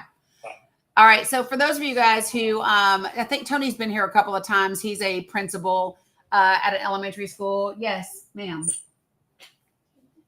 What? Okay. Are you ready to calm down now? Yeah, girl. It's a fly, Mila. Hey, Dani. Yes. Well, Tony's been here a couple times, but the first time he came here. Yep. Wasn't okay. I thought that was him. Yep. Wow. Wow. Yeah. Yes. 1 second, please. Yes. Interesting. Yeah. Not great. Not interesting. But Okay, you have to wait 1 minute, please. Okay, thank you. Yeah, it has been an evolution. But yeah, he's been here, I think, like 3 times. Yeah, the first time he wasn't a Trumper, but when he was talking about his classroom and students and different things, there was just some verbiage that I heard that I addressed. And then I asked him to go watch the documentary 13th. That was him. Yes. Yeah. So yeah, that's what happened. So he's been here. I did. So he's been here like 3 times now. Yeah, absolutely. So yeah, no worries. I got you. So listen, folks, just to recap, let me do eat it first. And then I'll do Alice, and then we'll go back and I'll just reiterate. But there are some things that I really want to talk about, and it's another Supreme Court decision regarding states being able to ban Planned Parenthood from getting Medicaid dollars. The documentary is called 13th, like the 13th Amendment. I got you, Alice. And you can watch it on Netflix or you can watch it on YouTube. I recommend it to everybody to watch if you want to get a better understanding about the criminal justice system in this country, for race relations in this country. If you want to get an idea about the for-profit prison system and the correctional system, if you want to learn a little bit about the American Legislative Education Council, ALEC, and how that works with corporations and legislators all belonging to the same group. It's just chocked full of information that's really beneficial. I think I've seen it 3 or 4 times myself, and it is on Netflix, but you can also, kudos to Netflix, watch it for free on YouTube. They put the full documentary on YouTube for free. So eat it. Good afternoon. How are you? What you got for me? Hey, Dani. I just wanted to say thank you. I have been like deconstructing all of this political stuff since Trump started running for office like 10 years ago. But I couldn't figure out how to explain what I was learning until I found your live around the time that Kamala started running for president. And you have just been so incredibly helpful with helping me find out how to look for the right things and know where to find stuff. Because the only thing I was taught was how to turn on, Fox News when I was a kid. So I gotcha. I didn't know anything else. This was, you've just been very helpful. I wanted to thank you. Thank you for being here and being in the space and wanting to find different things. A lot of people are scared to find things that challenge what they've been taught. It can be scary. So appreciate you for being, one of the people that are willing to do that. Thank you. Yeah. Thank you. Appreciate you. Yeah. All right. Got you. Okay. So Poison, did you mean to request up? And if so, good afternoon. And what you got for me? You're welcome, Margaret. Yeah, I just wanted to come on here real quick and say I really appreciate you because I was on Fort Knox when I got the notification about the Supreme Court, and I was so confused. But you can't have your phone out while you're on post, so right. I was like, oh my god! And then I saw you were live, so I connected you to my Bluetooth, and when I started listening, I see you. I'm sorry, I'm babysitting. No, I heard. Yeah. So when I started listening to you, I was like, oh, thank God, Lord Jesus, because I couldn't read it. Yeah, no worries. I just wanted to say things, and I'm super busy, so I'm going to drop down, but I really appreciate you. You do a lot, and man, it's great. Yeah, thank you. I appreciate you. Thank you. Have a good one. All right. So listen, folks, just to recap really quickly, before I refill my water, is this. So understand that today's court decision was not about birthright citizenship. This was a decision asking, did the federal courts that issued a universal injunction overstep their bounds? And this has been a question for a long time about federal courts. And so the Supreme Court said yes, and that their injunctions could only apply to the plaintiffs in the court cases that came before their court. So what will happen is you will either see people doing class action lawsuits to get more and more people covered under the birthright citizenship, or you will see more people filing individual lawsuits, and probably a combination of both of those things. Once that happens, and again, the court system is just absolutely bogged down, eventually the birthright citizenship question will go before the Supreme Court. And then they will uphold it in line with the 14th Amendment, the same way that they did due process. And then those people with birthright citizenship will be fine. And people will have spent a ton of time being anxious and worried and scared not for no reason, but when they really shouldn't have had to be, because the Constitution is the Constitution. And it's sad that we have an administration that wants to try to test it. Yeah. So anyway, so I saw somebody ask me, when am I normally, no, typically, no, this is everything moving forward. So let me just, but yes, ma'am. I just said you are going to have to wait a minute. And the reason why is, Mila, you just had 3 cheesy eggs and you just had 3 pieces of bacon, sis. You can get a snack.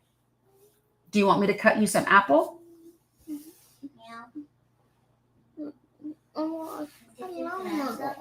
Yeah, I don't care. I'm not making noodles right now. You got to wait. Okay. So one other thing that I want, hey, you wait. Okay. And I will get it, but you wait until I'm ready.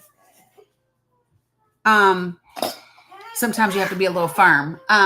But I also want to say, yeah, no, Linda, listen, y'all, good gosh. And she's only 4, by the way. And she had grapes too. Cheesy eggs, bacon, and grapes. And she had seconds. But anyway, okay. So it's just understanding that. So always read past the headlines. Always read past the headlines. The decision itself is over 100 pages. And so, of course, I haven't read the entire thing.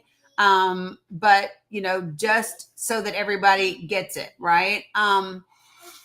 The other thing is, this will cut both ways, right? This will cut both ways because there are some federal judges that are extremely conservative that do universal injunctions, and they are also going to be kneecapped and not be able to do that as well, right? So we're just going to see how things play out. The biggest thing, you guys, is to just not let something rock you so significantly, so quick, right? Just settle down. There's no need for 5 exclamation points or any of those things. Just take a deep breath, okay? Things that I do want to talk about. I want to talk about the Supreme Court's decision around Medicaid and Planned Parenthood. And then I also want to talk about the EU, okay?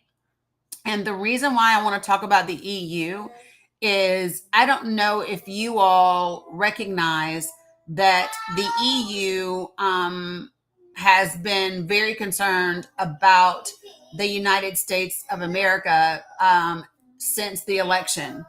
And they make no bones about it in some of the things that they talk about. So right now, there is let me just tell you this, there's a meeting, the annual council meeting. Let me see what time it is there right now. Yeah, so it's in Poland, so they're not live right now.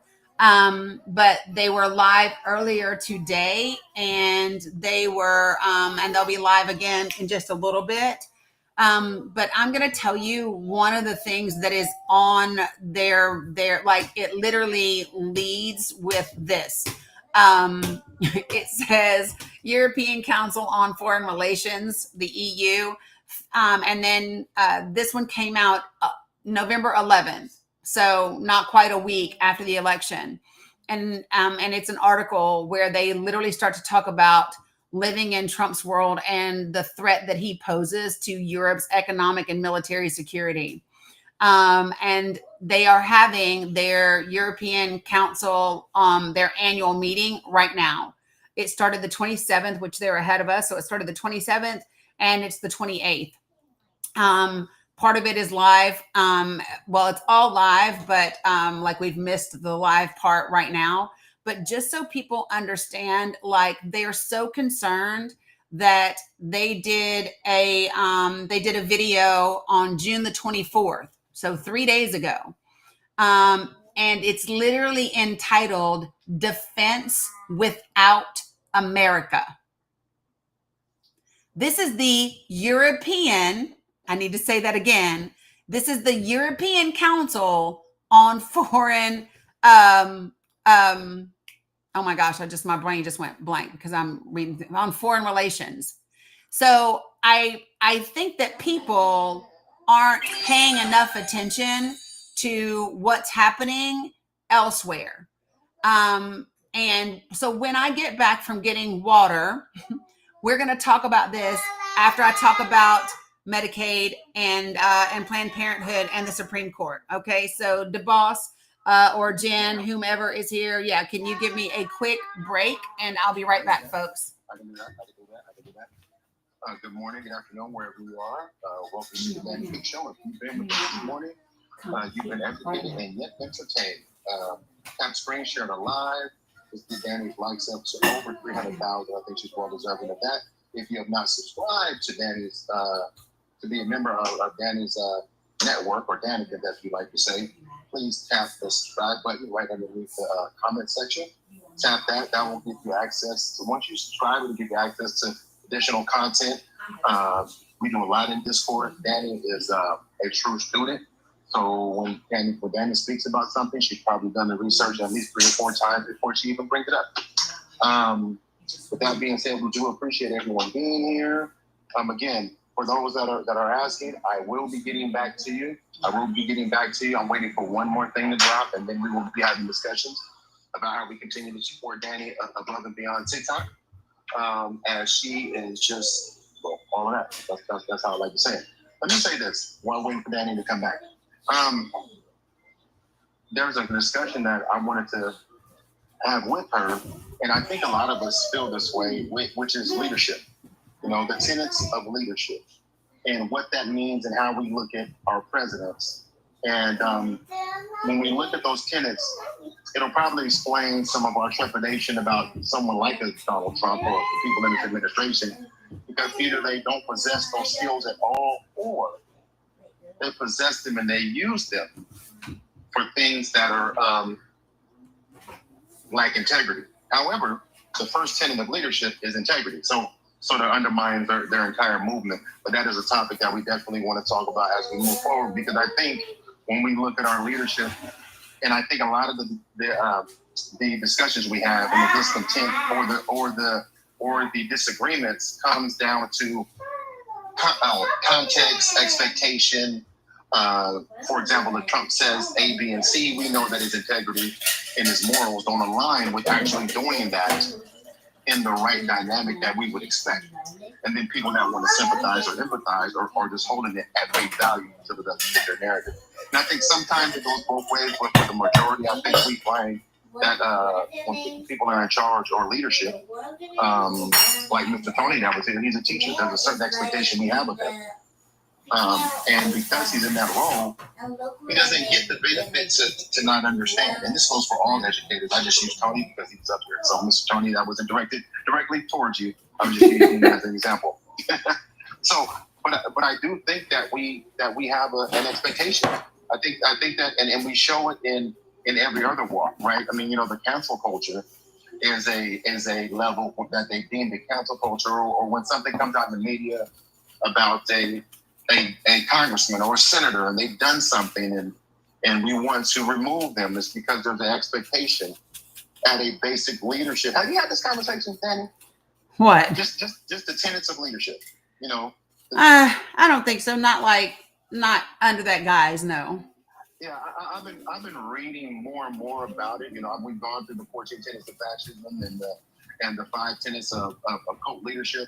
When we look at those tenets of leadership, it really pointed to, I was like, wow, because the first one is integrity.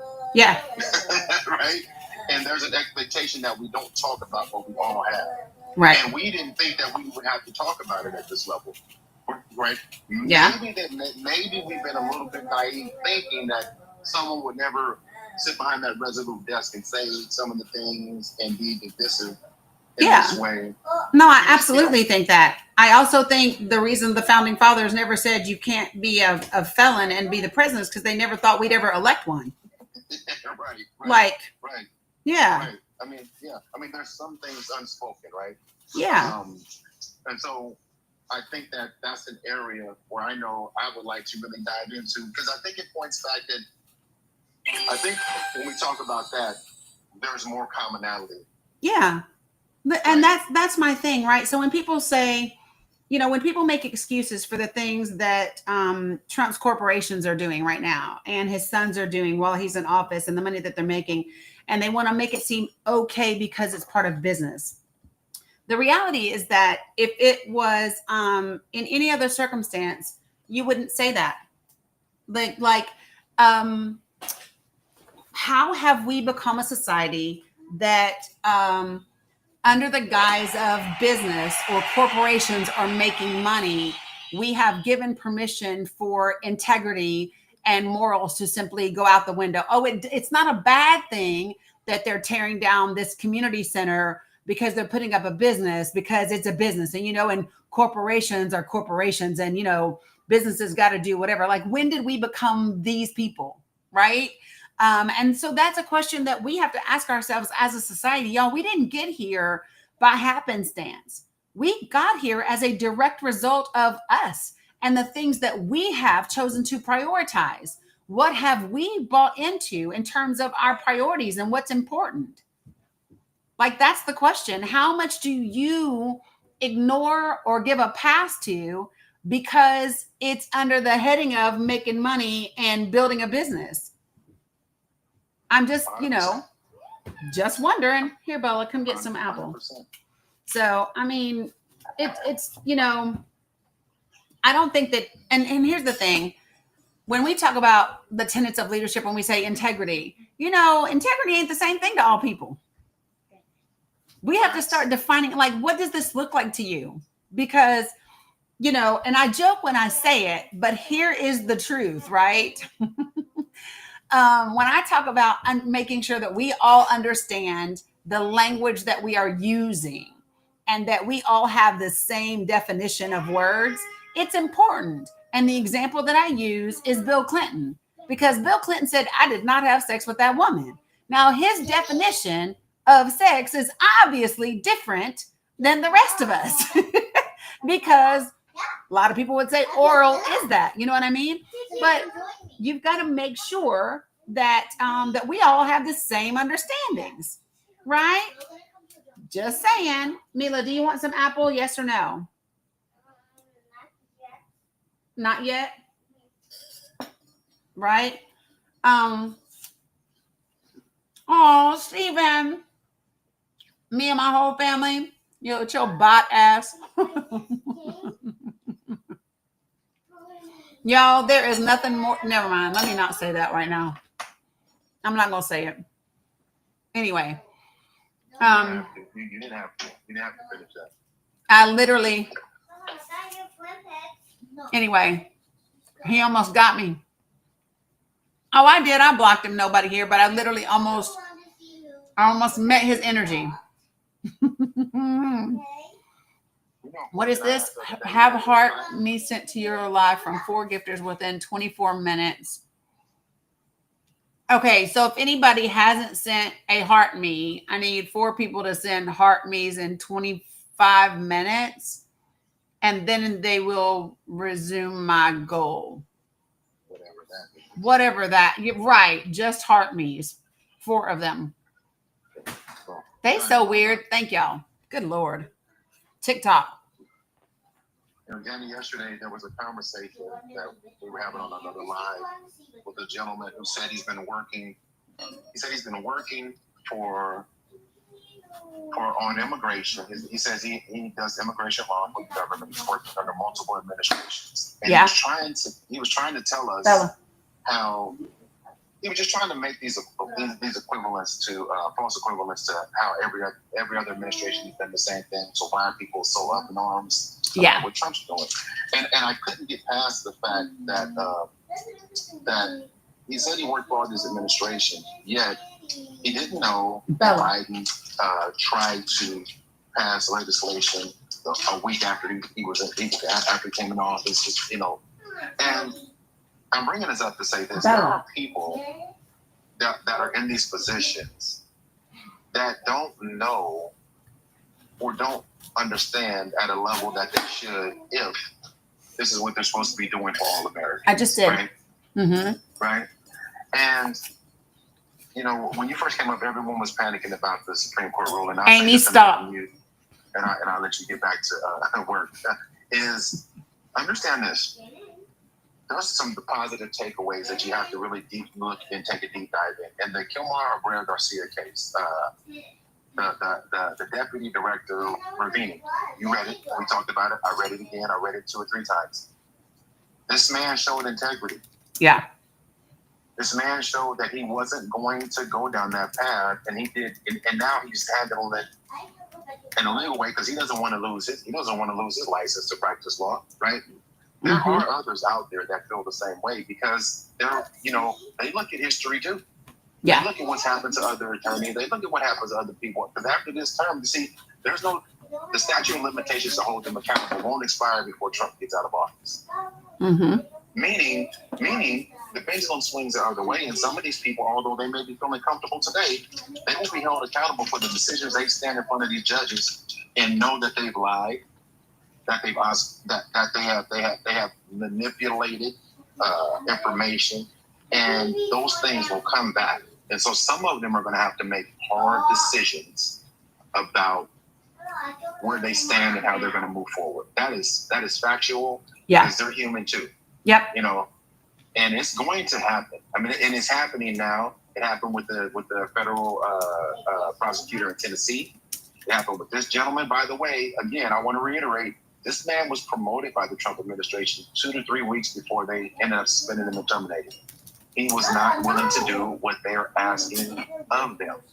So we have to, when these things happen, just understand that there are people that aren't going to identify themselves because they understand the score that are trying to do the right things behind the scene. So although there are a lot of guardrails that have been removed, there are still people within this government that are looking at these things. We may not see them right now, but like you said, all of these executive orders, the ACLU, they've been in front of this before he was even in office. Inaugurated, you guys. I mean, so we have to understand. Matter of fact, there's a story out now that I saw this morning that they were already in court. Yes. They were just sitting waiting for the judge to drop the ruling down today because does the session end today? Right? Yes. The session ends today. Right. So watch what you see on the news next week. Yep. This group's going to file. This group's going to file. So people are doing their work. What we can do is continue to read, endorse, and support and get that information out so they don't feel like they're lone wolves in this, right? That's very important. So I'll land my plane there and let you get back to work. Appreciate you. Thank you, DeBose.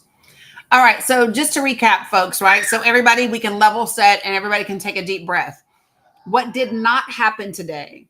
What did not happen was the Supreme Court did not end birthright citizenship. That is not what happened today. What did happen today is that the Supreme Court limited the ability of federal courts to do universal injunctions that applied nationwide.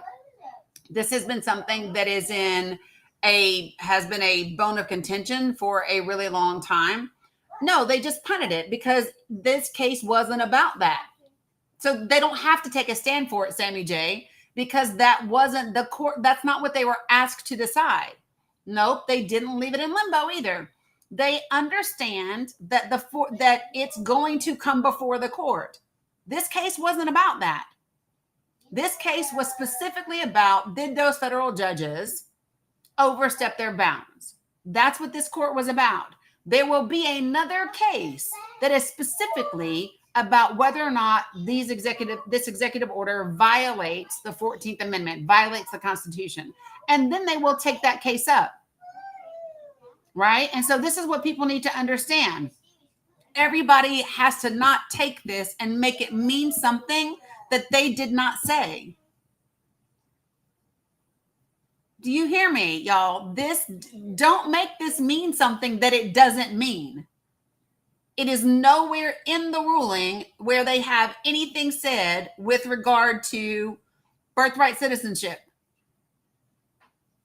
So don't read more into it. Don't make it mean something that it doesn't say. I don't know of any other way that I can express this to you all. What this means for federal judges is very simple. Their rulings will apply to their plaintiffs in their districts. It will not be a nationwide injunction, right? That's what it means. And so what will happen is exactly what we were just talking about, right? So they will have people that will be filing class action lawsuits, right? They were preparing for this already, folks. This has been on the docket for a good little while. Y'all get that, right? And so while this has been on the docket, organizations like the ACLU, they have been getting ready for this ruling, right? And so now what they will be doing is filing class action lawsuits. Some people will be filing individual lawsuits if they're not part of a class. The courts are going to be very, very packed, very booked, very whatever. No. So what will happen is it's not about gaining and losing rights. Nothing has changed. The 14th Amendment is still the 14th Amendment. The only thing that changed is the ability for a federal judge to issue a universal injunction. That's all that changed, folks. The 14th Amendment is still the 14th Amendment. Birthright citizenship is still birthright citizenship. That did not change at all. The only thing that changed is that people either have to file as a class action lawsuit to cover more people, or they will have to file independently and separately. Birthright citizenship has always been in effect.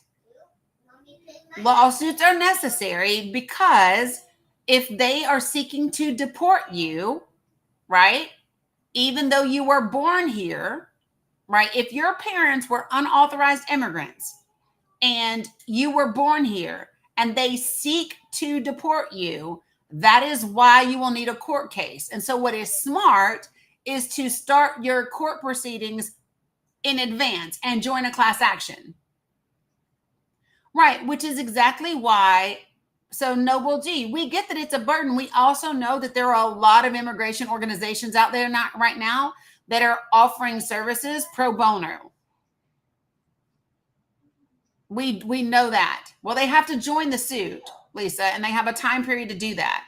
So I just need people to understand that nobody ended birthright citizenship today. That is not what took place.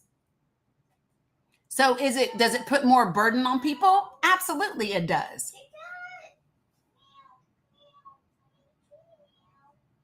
It depends on if they fall under this specific thing. And those folks that were already going to immigration court are already joining suits, are already suing. Well, these cases go back down to their federal courts. And so those federal courts will put it on their dockets. We don't have the dates for those hearings today.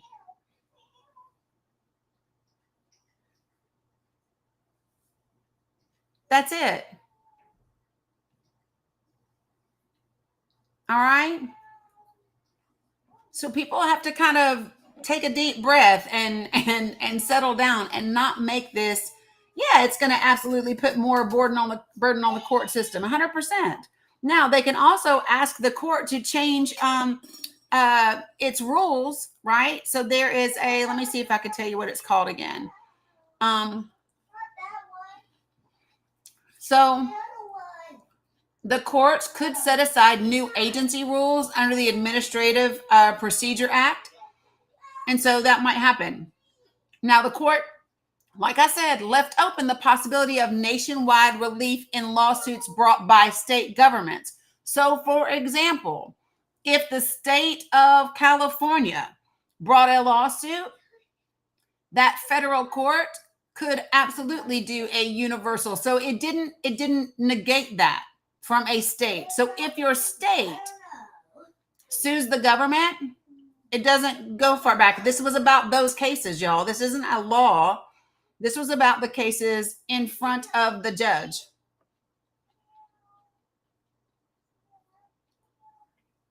I don't know what you mean. If what goes into effect? There's nothing to go into effect. It just means that these three judges in these three states that issued nationwide injunctions overstepped their bounds. Their injunctions only apply to the people in their circuit, right? That's it. And so nothing changes. All that happens is other lawsuits proceed in other states. That's what happens. Yeah, but so here's the thing, Ice Tipper. Again, I don't know how many times I have to say that they are literally going to be filing. They were ready and prepared today to file suit, folks.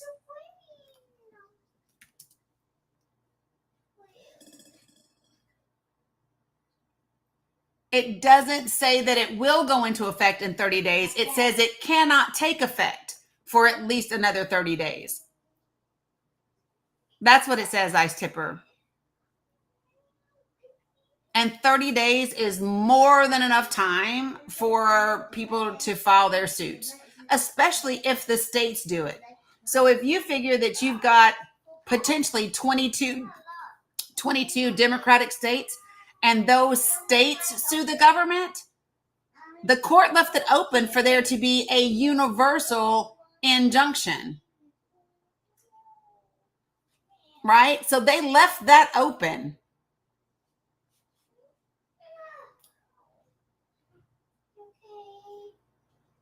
It doesn't matter what he said. He can say that. It doesn't change what will happen in the court systems. It doesn't, like, literally, I don't care what he says.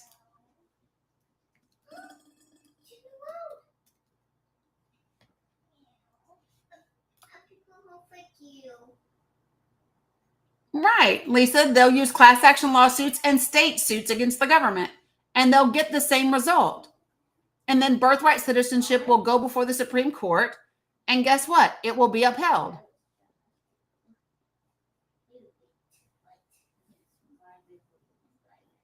So listen, this is what she said. Sotomayor said, the government has not asked for complete stays of injunctions because to get such relief, it would have to prove Trump's order narrowing birthright citizenship for children born on U.S. soil who don't have at least one parent with permanent legal status is likely constitutional. So, and this is what she says. So, quote, the government instead tries its hand at a different game. The gamesmanship in this request is apparent, and the government makes no attempt to hide it, yet shamefully, this court plays along, right? And so she's literally saying the deal, if you read what she said. So let me kind of give it to you.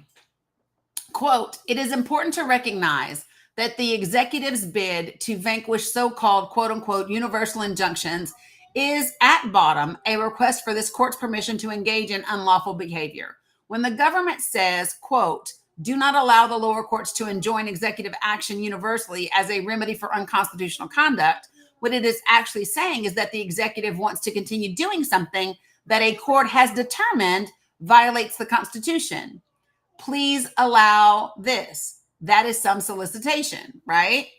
So, the bottom line is this, right? You don't have to mute him, Linda.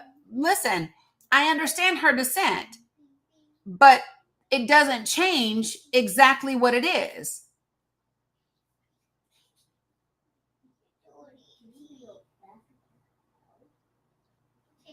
Right, but there's no decision on birthright citizenship. There's not a birthright citizenship case in front of the court today.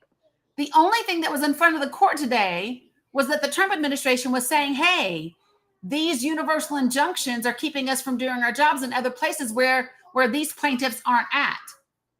That's all this was. So just saying, folks, like,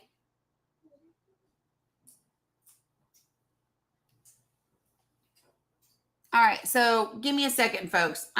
Folks, when I bring you up, just put yourself on mute until I can get to you, please.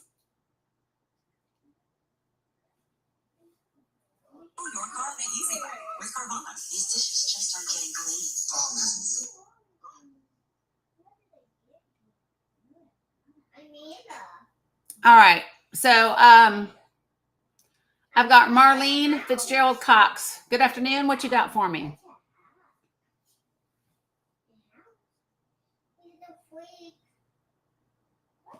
Marlene, I'm going to send you an invitation to unmute in case you're not sure how to do it. Right, Texas. I know. Bella, do you want some more apple? Well, there can be injunctions. They just won't be universal. They'll be in federal court.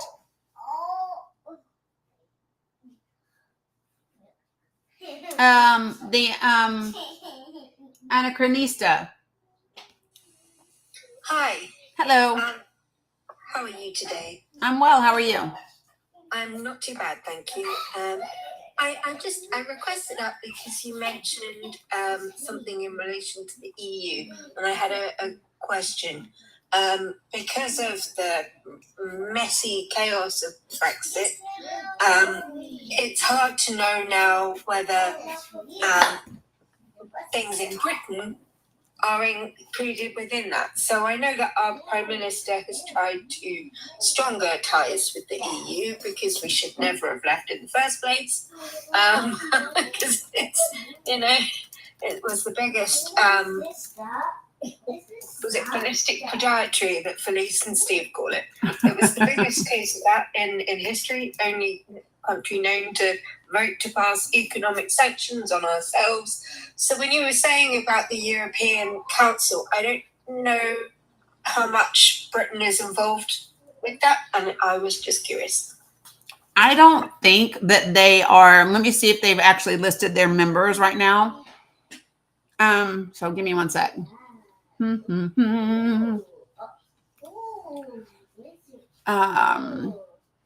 European Forum. I want to see. It's going to take it a second to pull up. It doesn't help that I have like 30 browsers open. Same. That is my life. But it's okay.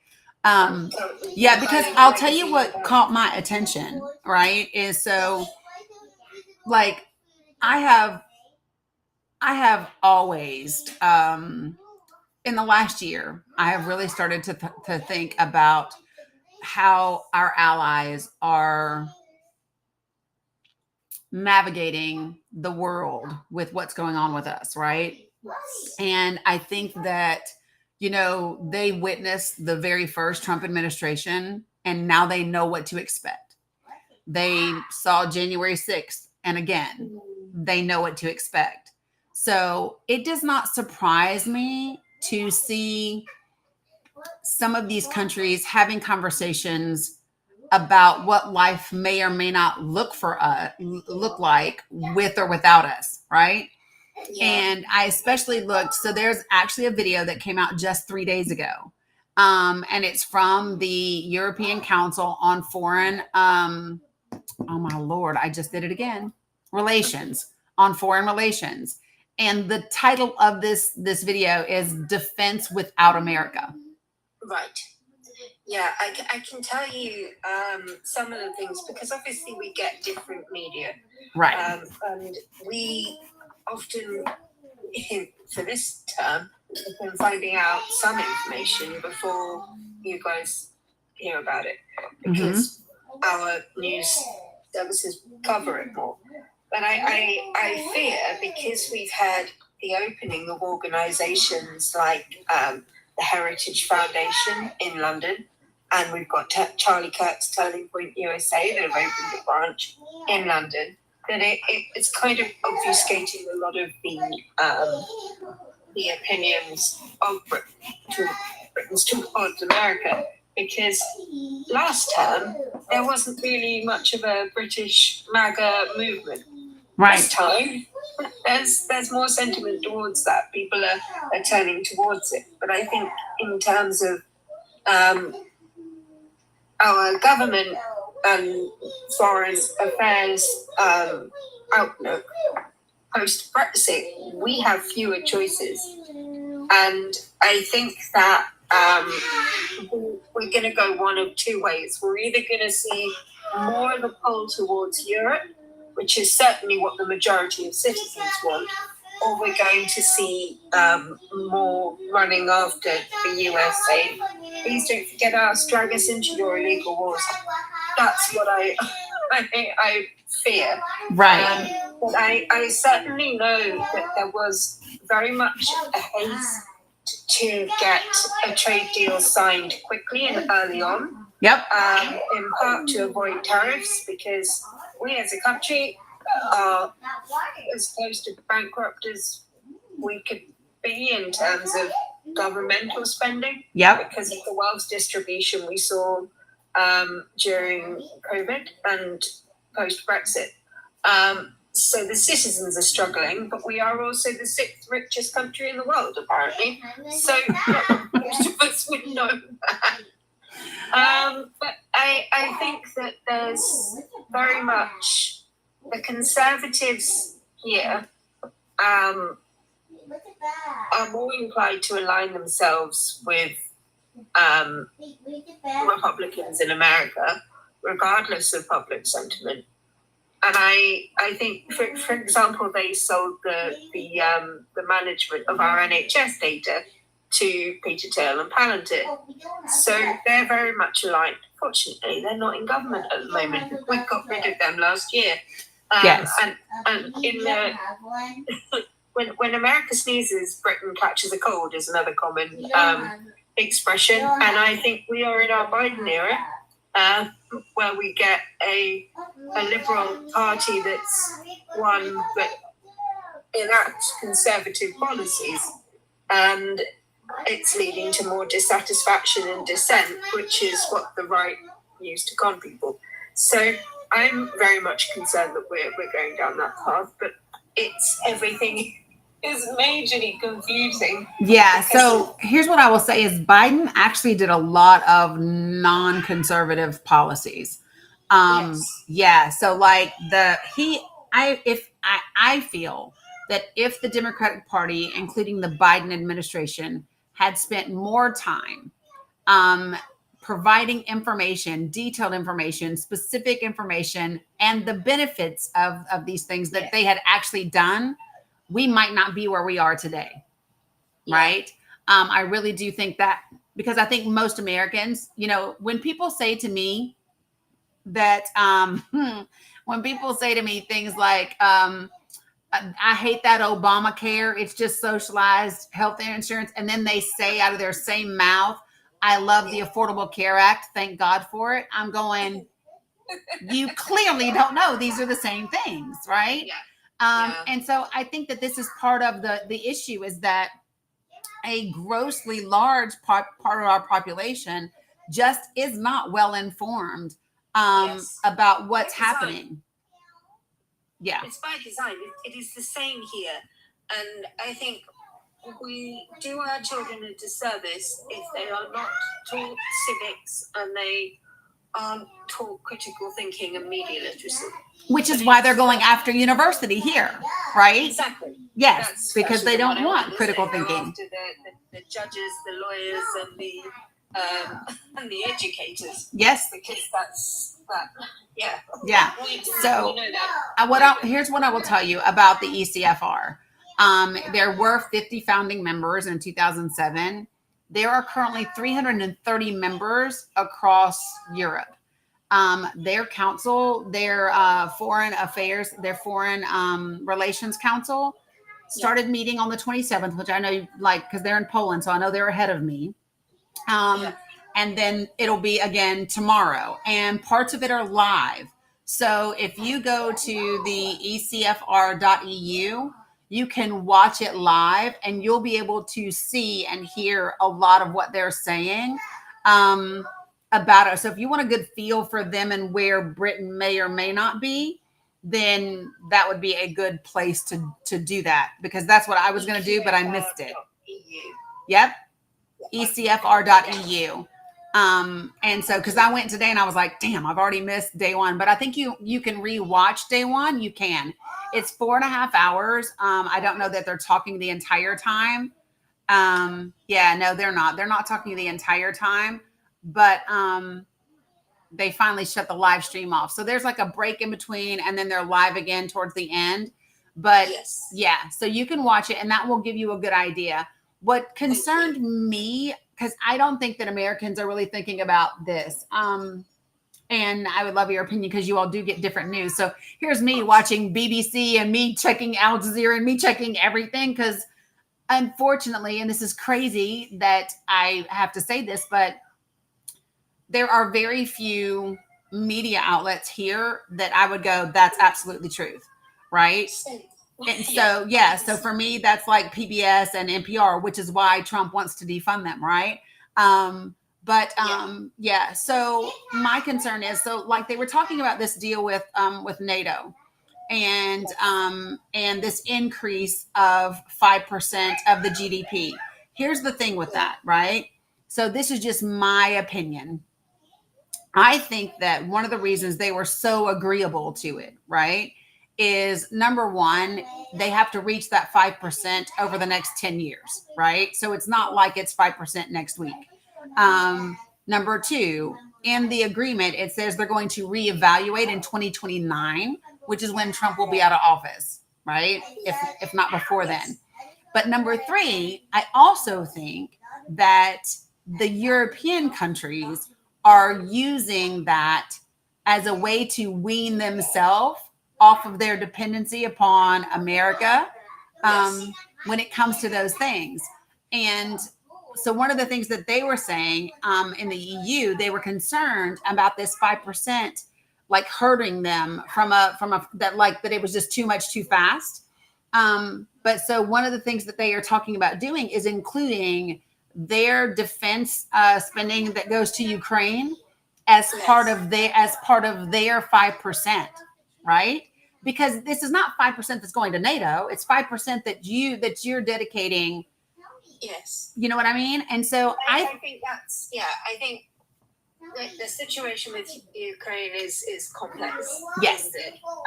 In terms of funding and support, because they are a non-NATO country, it becomes much more complicated. But in terms of defense, it makes it easier to justify spend to a non-NATO country for defense when we are literally on the doorstep, because it's much like we're seeing it with certain conflicts in the Middle East. There are countries that just want to expand their borders. Yes. And we in Europe, we don't have much capacity for that. Right. It's, Britain is an island, so we are sort of kept out of it a little bit, but it's still a major concern for us. But I can say one thing. When Trump started talking about how America must take Greenland and must welcome Canada as an additional state, that is not something that we in Europe are okay with. No. There's a sovereign borders. I think Trump underestimates the relationship between Britain and Canada as part of the Commonwealth. We literally have a legal obligation to defend Canada if they are invaded. So it would mean a massive European defense to Canada. 100%. And I think that's why Canada have been cozying up with the EU, because they recognize that Trump's policies is alienating allies, as you were saying. There's a lot of It's really frustrating because all of these things are things that don't need to happen. Right. None of them can happen. Like this is the thing. None of them can happen. And the majority of the country feels exactly like you do. Yes. And so this is what I will say about that. Is that so I keep reminding people that Trump got 77 million votes. Kamala Harris got 75 million votes. He's been running for office for a decade.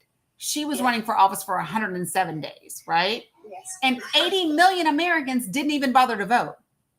Yeah. Right? So more people didn't even vote than voted for either of them.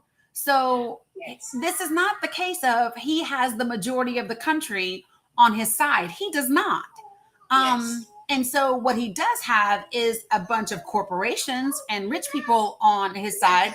But the reality is that we outnumber them. And I don't think that they were expecting this type of response in terms to the protest and people speaking out and people being very firm. I just don't think they were counting on it. And they definitely weren't expecting their Senate parliamentarian to strip all of their stuff out of this bill, which God love her. I'm like, listen, we need every ounce of protection around that lady. Yes. Because she has done great work, the thing is, it's not partisan work. It's great work for the people. And so what he was expecting was BLM start outrage instantly, and he wanted to utilize that to bring in martial law. Yes. And I think he's starting to realize that things don't always go his way, and money can't provide him with everything. Yeah. And we're seeing that in so many of his executive orders being bumped around the court system and being blocked and having to change and all of these things. And I think he expected to walk in, and this time with the advisors mostly being made up of the Heritage Foundation, he was expecting to be able to just bring these policies in. Yeah. With little argument, and what argument there would be grounds to bring in martial law. Right. And what he's seeing is, such as the No Kings, it was marvelous seeing some of the crowd turns out for that. And yes. I very much enjoyed seeing, I don't know if you're aware of it, when he first came here for a state visit in his first term, and this is when I love my fellow Englishmen for for doing this. They made the Trump baby blimp, and I saw it with a diaper. Yeah, and that was flying over London as he was arriving to London. Yep, I saw that, and he wasn't very fond of that. No. So I'm very glad that more have been made and distributed to the US for protests, because it sums him up perfectly. And here's the thing. This is the thing. So I think that they chose Donald Trump because his base got behind him. So they wanted to use him as the Trojan horse, right? Yes. But what they didn't realize is that he's not as controllable as they would have liked him to be. And so he's a little bit of a wild card, and sometimes he hurts their movements with his mouth. And so it's just kind of this back and forth that happens between them. My whole thing is, I think that if he's going to get out of office, it has to be before the 2-year mark.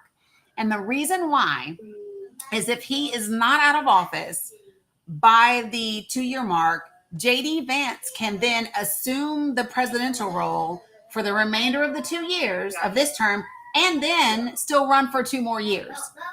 Yeah. Now, the good thing about it is nobody likes him. He does not have, he doesn't have anything, you know what I mean? Like, imagine your first move as vice president is to go to another continent and tell everybody in that continent that they are all bad people and they none of them have freedom of like free speech. 2 more terms. Y'all knew what I meant. Yes, 2 more terms. Yeah, like, and people just looked at him like. Can I interject something? Sure. I think that what would be a great idea before we start talking about all of this is to research the International Democratic Union, which is the conservative answer to the United Nations. And knowing that that exists and what the purpose of that is, I think that's number one. I think number 2 is to understand global trade and what Donald Trump is doing in that arena and why it is that he, whether or not he did it or whether it was just perception, took out the Iranian nuclear stuff so that he could get rid of sanctions to make Iran into the crown jewel of China and Russia's Belt and Road. Yeah. If you don't know about the Belt and Road and you don't know that that's going to strengthen China and Russia and that's why Donald Trump wants to take Canada and Greenland, then you really can't say that you know anything that's going on with Donald Trump or the conservatives or really anything that's going on in World War III, because everything revolves around nuclear energy, new borders, and global trade rules that are going to exist for the next 100 years. And it's honestly a tragedy that journalists have no idea about any of this stuff. And so they're not informing people about these things. I mean, except that they literally were talking about this very thing just yesterday. And Heather Cox Richardson. So hold on a second. And Heather Cox Richardson was talking about this very thing, about the fact that, about the negotiations, about giving Iran. Hold on a second. I'll tell you exactly what it is, because I have it pulled up here. I have a bunch of things pulled up. I just don't always get to everything that's on here. So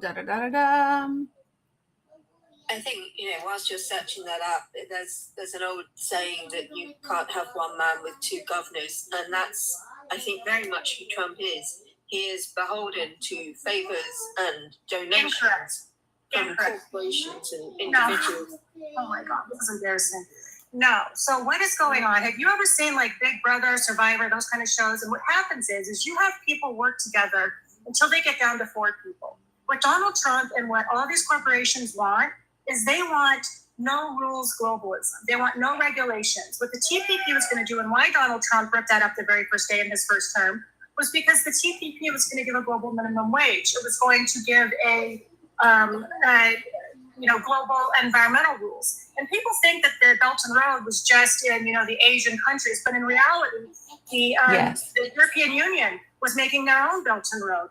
South America was making their own Belt and Road. And then all those Belt and Roads were going to come together, and you would have 60% of the world's GDP in this TPP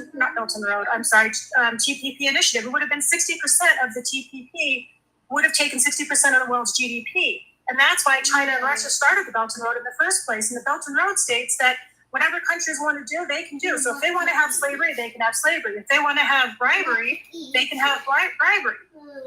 No rules and no environmental regulations, nothing. And this was evident in 2017. And I find it hilarious because I actually told my father-in-law in 2017 that Donald Trump would meet with Kim Jong-un because they wanted to build real estate on the beaches of North Korea, and they had to get rid of sanctions in order to do that because the West is bought out, y'all. You can't make money in the West anymore. If you get a 20% return, that's considered a great return. But if you can go into these countries where slavery, bribery, corruption, environmental regulations, whatever, are what you do, then you can build these resorts on these unspoiled, beautiful beaches in the third world and make a shit ton of money. And the problem is you've got people who are covering Donald Trump like he's a politician and not a businessman. And then you've got people covering him like he's a businessman and not affecting laws and how he's doing it. And it amazes me that people don't see the strategy. Like they don't even see the strategy. They don't even see the strategy with the whole illegal immigration and birthright citizenship. Like it's hilarious. They think that today's ruling is the end. And it's hilarious. They don't see the vision. The vision is Donald Trump now has the right to say that all persons in the United States are not under the jurisdiction of the United States. That's why he's not adjudicating illegal immigrants. That's why those illegal immigrants are going back to their countries without being adjudicated here, because he is saying that they're under the jurisdiction of their original countries. And so therefore they can't get birthright citizenship here. And no one sees that. That's step 2. And it's so apparent. And I am just over here like, where are the journalists? Where are the people saying Donald Trump is so dumb? No, Donald Trump is Columbo. You don't know who Columbo is. Columbo is a famous TV show about a detective who played stupid and then busted everybody. And that's exactly what Donald Trump is doing. And because Democrats can't see the vision, because Democrats are so incredibly clueless to this is why they're losing. And if they would actually see what he's doing and get a strategy to counter it, then we would have a chance. But the problem is we don't have a chance because they don't see the strategy. They don't understand that now Donald Trump is saying that China's allowed to have oil from Iran. Why? So Iran can be made into the crown jewel with that money by selling their oil. People don't see it, and it's plain as day. I think. Okay, so if I could just jump in. So there are people who do see it. So like literally it was just reported yesterday that the administration is engaged in talks to ease the sanctions on Iran to feed the $6 billion in Iranian funds. And Does it say why? Does it say why? That's the point. They're not saying. Well, I can't even read it, Shauna, because you won't even let anybody else talk, right? I've already read it. That's the point. I've already. So tell me what it is that I'm reading from. Can you tell me what I'm reading from? Not one journalist is put together. Can you tell me what I'm reading from, Shauna? Not one journalist is Shauna. together. Okay, you're gonna stop for a second. Because I know that you have followers, but this is not your live, right? So you've got to be respectful. You have to be respectful, Shauna, and you're not. You're not being respectful. Well, for fuck's sake. Don't do that. It's just rude. Okay, she left. Great. Cool. Holy crap. Yes. This is why I can't do lives every day. I don't have the patience. It's just a lot. And here's the thing. It literally goes on to talk about Iran accessing as much of the $30 billion to build the big nuclear energy program, all in exchange for it. Like it literally talks about every bit of this. Yeah. Every bit of it. And the thing about it is to and this is the part that I think is frustrating to me, to believe that you're the smartest person out of everyone in the country is astounding to me. Nobody else but you has figured this out. Yeah. Right? I'm just saying.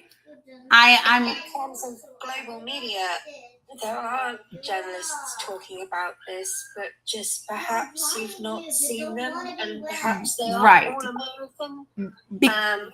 Because another piece of this is literally.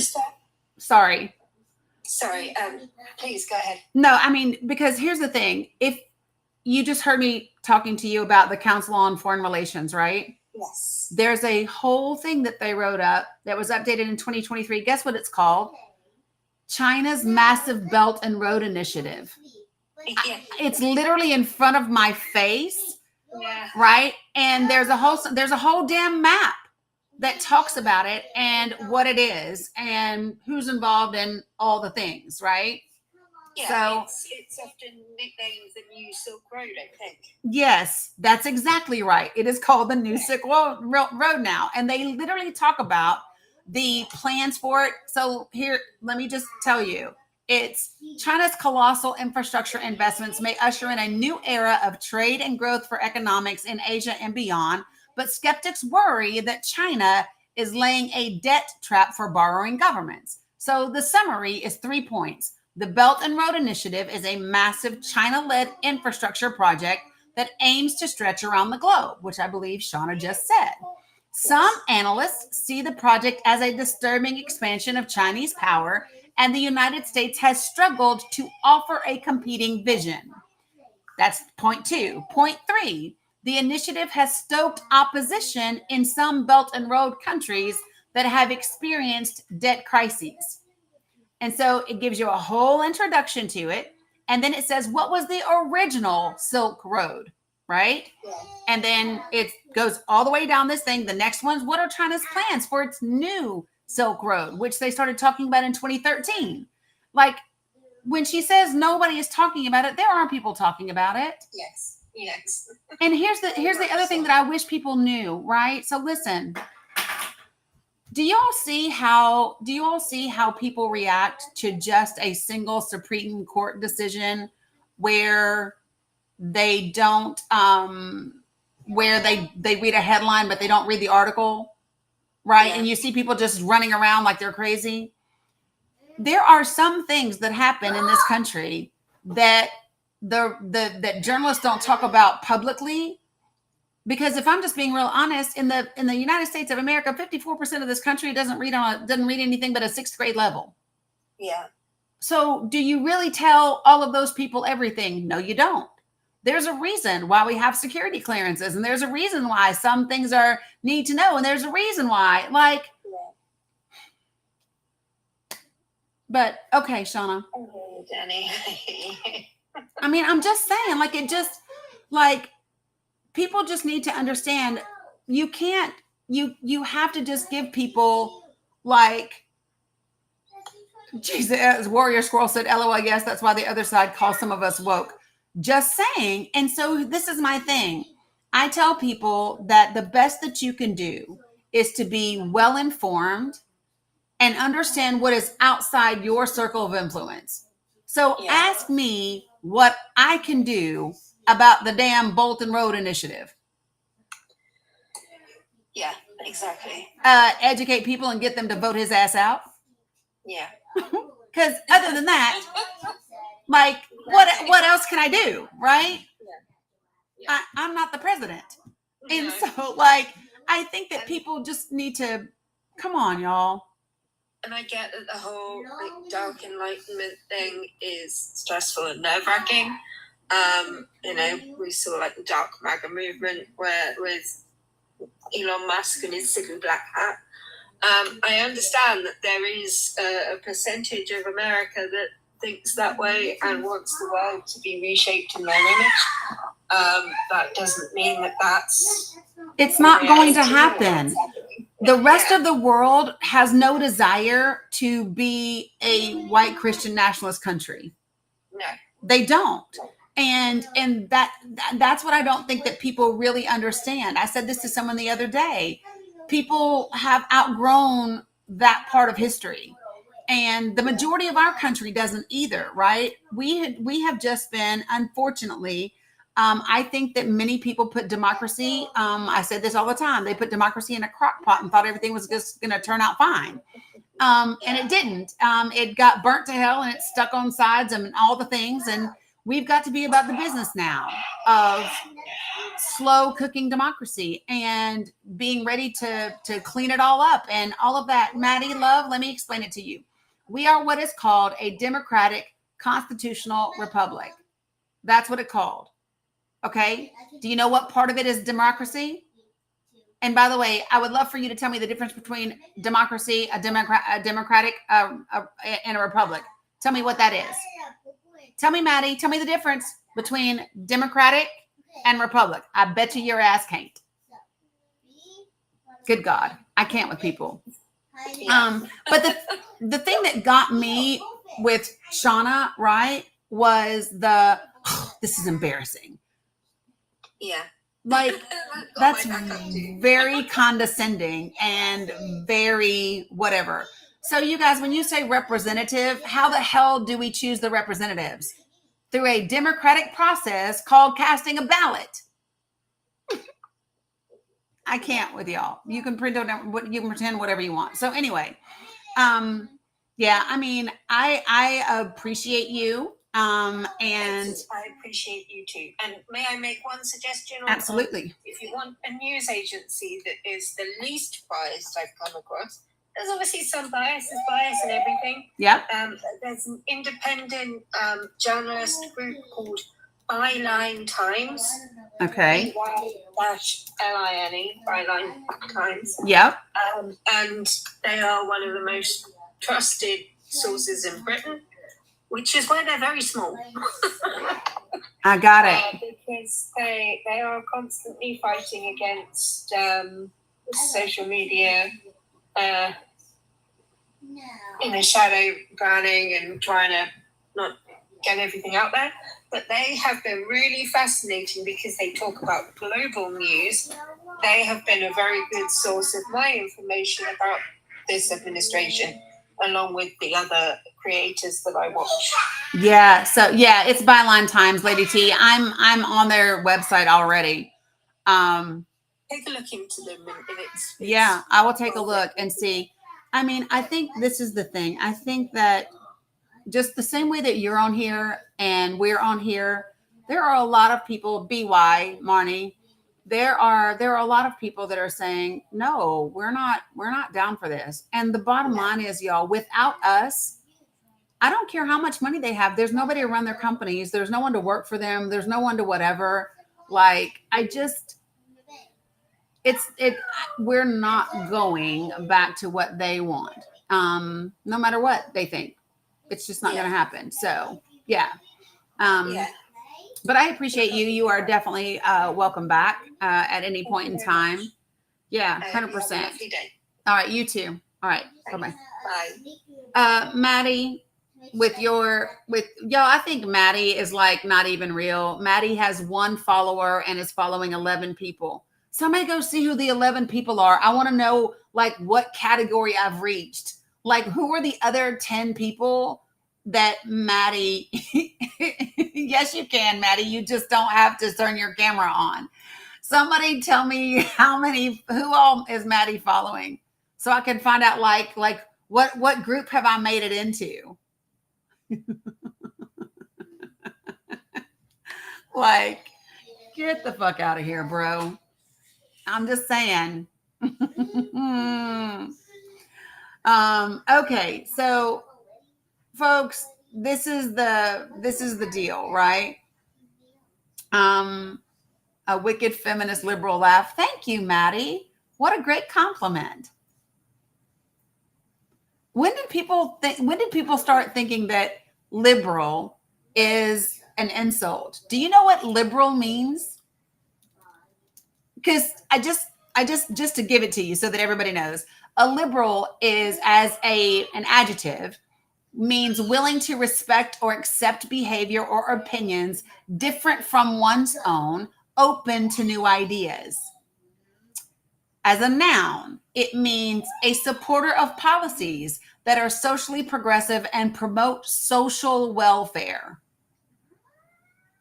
A supporter of a political and social philosophy that promotes individual rights, civil liberties, democracy, and free enterprise. Well, for God's sake, who would have thought that was a horrible thing, right? For fuck's sake. It's just funny to me. And if by feminist you mean someone who can't stand a mediocre man with baby carrot energy like you, Maddie, yes, then call me a feminist. 100%. What the fuck? Oh. Right, Vicky, 100%. All right, folks, when I bring you up, please put yourself on mute until I get to you. Remember that there are only 4 things that I ask for. I ask for you to be respectful, for you to not use slurs, for you to not spam the comments, and for you to not type in all caps, because that is reserved for our moderators and my folks that are vision impaired. So, yeah, so that's it. Good afternoon, MAGA 4L. What you got for me? What do you mean by ignorance and hate cannot win? I mean, it's pretty self-explanatory. I think things that are ignorant and ignorance total where there's not like accurate information. Yeah, that's what I mean. Hate is pretty self-explanatory. So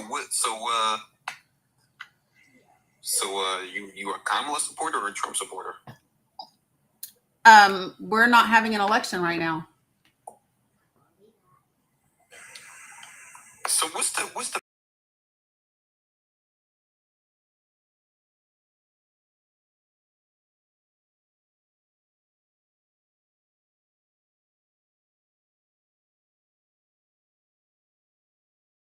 You just cut off talking. Yeah, I think you froze up there. I didn't. What I was saying was, what's the point in, like, what do you want people to come up and say to you? I think I don't have like I want people to come say something to me. Like you requested up. What do you want to say? I just want to say Trump's the best president of all time. Okay. How do you feel about that?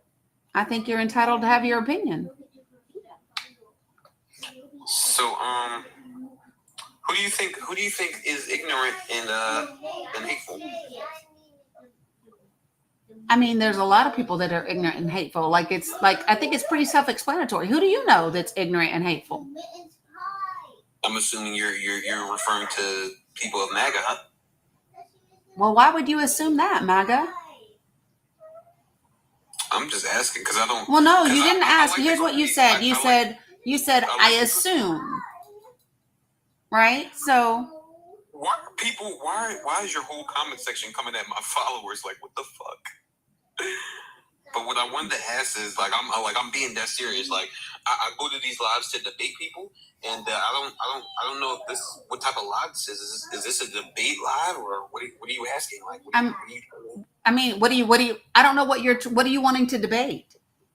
Is there a conversation that you want to have with people? Yeah, we're having all types of conversations. Have you been in here listening? I mean, no. Well, that might be part of the problem.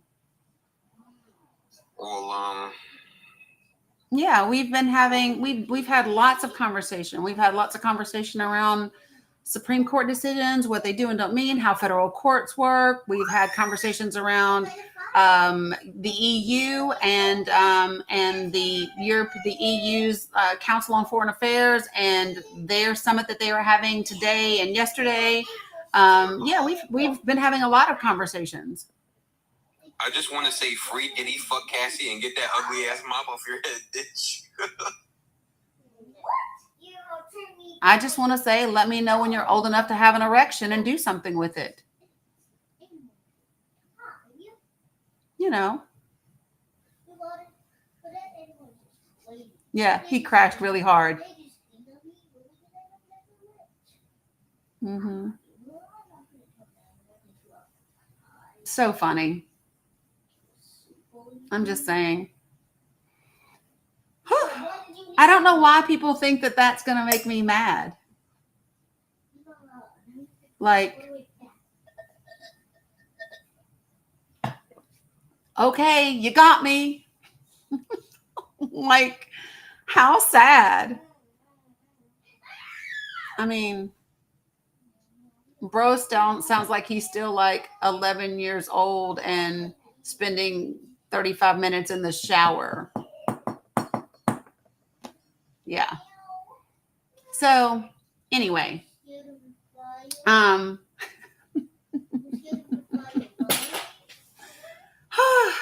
okay.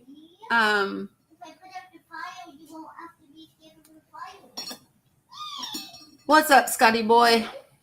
How you doing? I'm fine. How are you? All right. I've only been listening like the last 10 minutes, so I missed the beginning of your live, but because I've just been so busy at work, I just wanted to know what your take was on the 6-3 Supreme Court decision today. I didn't even get to check it out myself, so I know you guys were talking about it earlier. I was just curious what your take was. I have no idea. I know nothing. So I'm just coming into this for, information. Yeah, no, I think my take is that it is a question that has come up a lot over the years. And that it has just been about federal courts giving universal injunctions, right? Across the whole country. And all they said was, no, you can't do that. So they limited the power of the federal judges and said, listen, your injunctions can only apply to your plaintiffs in your cases. However, the court did not say that universal injunctions can't be used when it comes to state lawsuits against the government. So that's still an opening. And then, of course, you can always adjust the rules under the administrative process in the courts. They can have new rules under that. I think it's called the administrative. Hold on one second. hold on one second, I'll tell you what it's called. Yeah, Administrative Procedure Act, right? And then class action lawsuits. So there are still 3 separate ways for individuals to have their cases taken care of and administered through the court system. So that's what I think. Okay. I mean, I'm not a lawyer, but I'm just curious. If there is a ruling and they're saying that these rulings can only apply to the plaintiff or whoever, why wouldn't that be like a universal thing across the country? Because then anybody would be able to, I guess, stroll into court and then cite their case based on that ruling. No? Yeah, of course they would. Yeah, of course they will. Yeah. Yeah. Okay. It's just, I mean, this is something, like I said, it's been an issue for a long time in the court system. It's going to cut both ways, period. Because there are conservative judges that also do universal injunctions. And so those won't be able to happen anymore either. I agree with you. Yeah. So, I mean, it's going to cut both ways. The bottom line is it's just going to overcrowd the court systems, unfortunately. And then at the end of the day, we're going to get to the same place. And the same place that we're going to arrive at is the question about birthright citizenship and is it part of the Constitution, which it is. And they will uphold the 14th Amendment and it'll be what it is. So why do you think it was a 6-3 decision? Like, why do you think it passed and it didn't get shot down?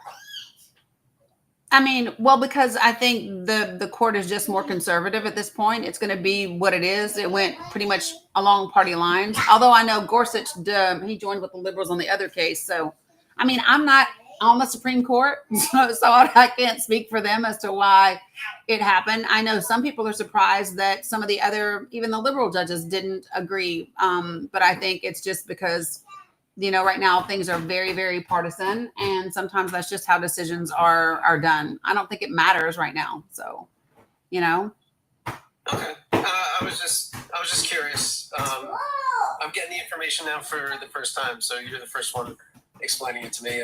Thank you for your time. Yeah, you're welcome. No problem. And ask your followers to go easy on me. I know I'm MAGA, but No, I think they were just mad at some of the other things you said last time. So I think that's why you're getting that. I don't remember what all you said.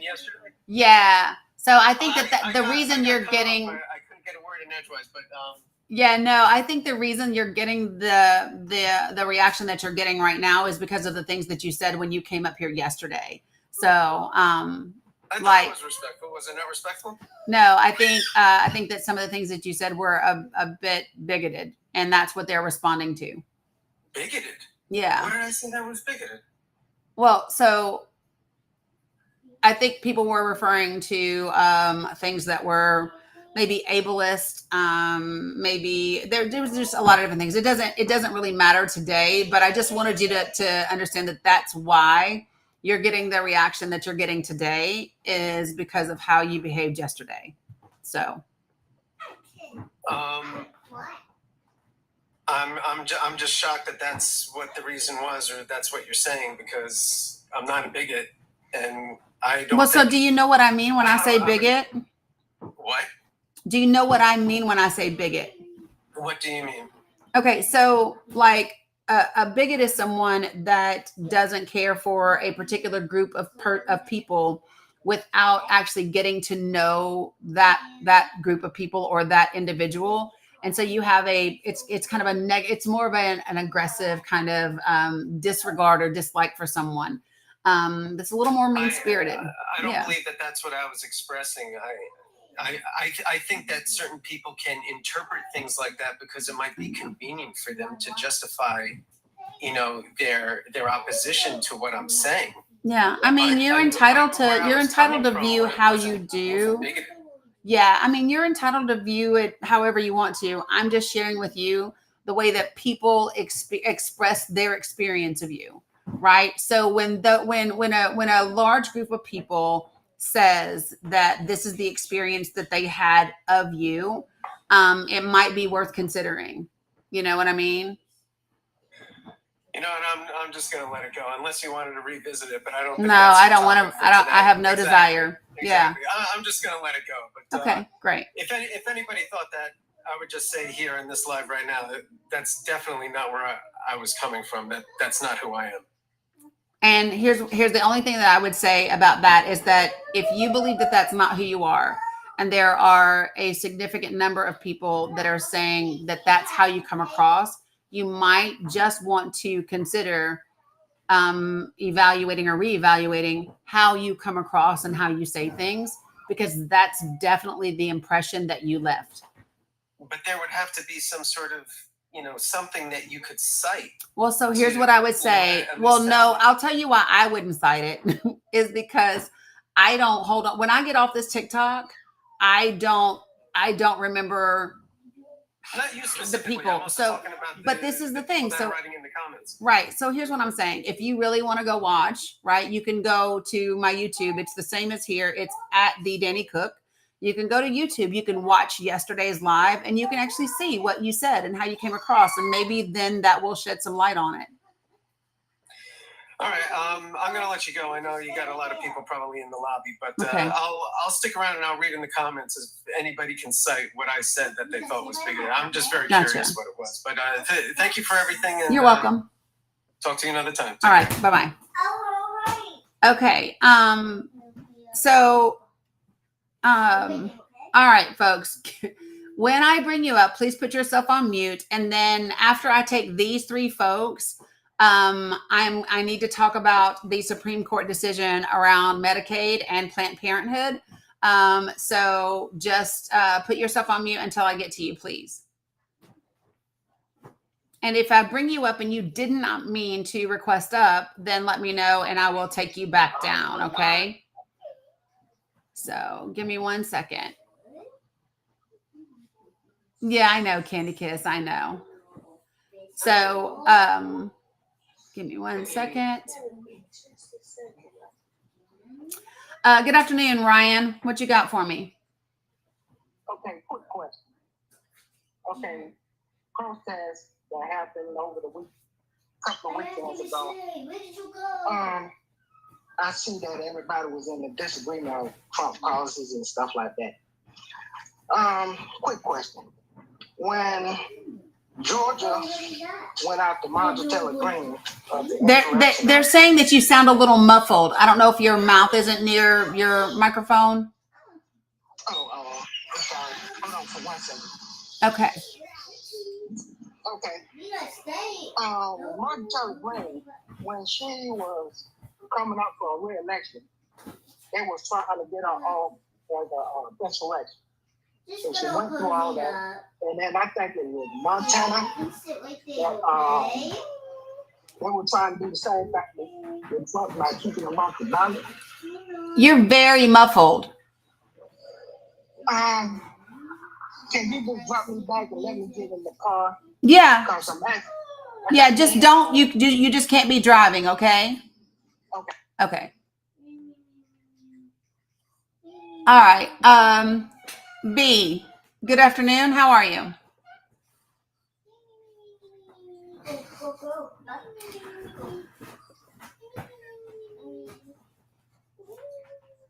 B, I'm going to send you an invite to unmute. I don't think that was intentional. Good afternoon, Joseph. What you got for me?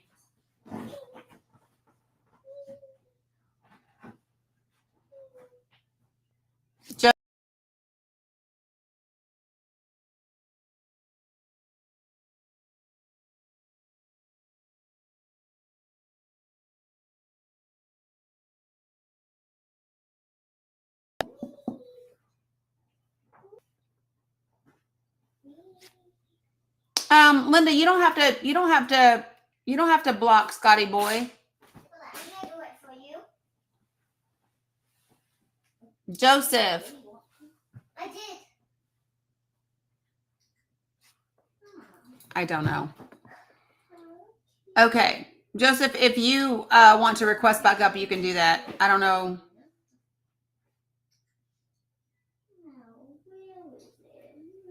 So weird.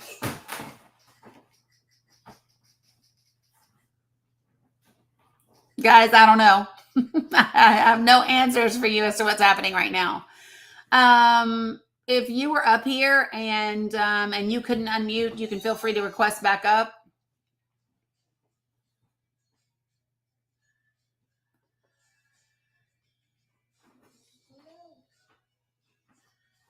It was glitching all day yesterday.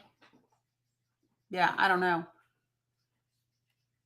Ryan, I accepted you up. There you go.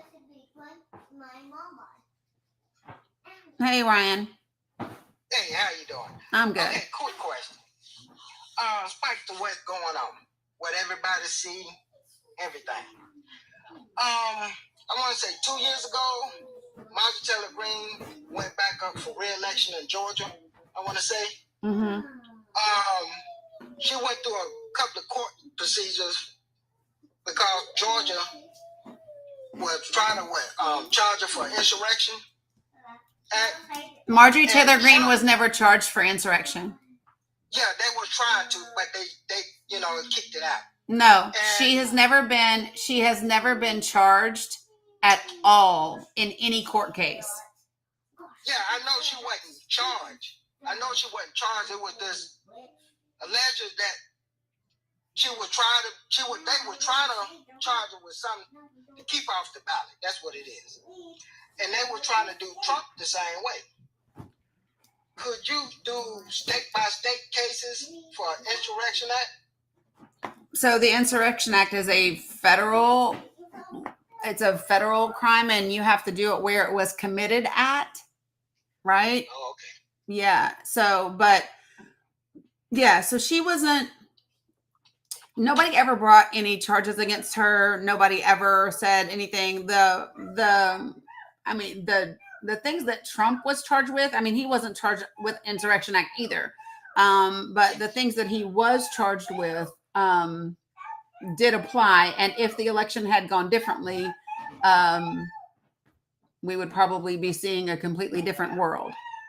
But, the reason why I asked was that I was on the live chat with someone earlier, and one guy said, what's going on with the guardrails, because none of the guardrail is actually working.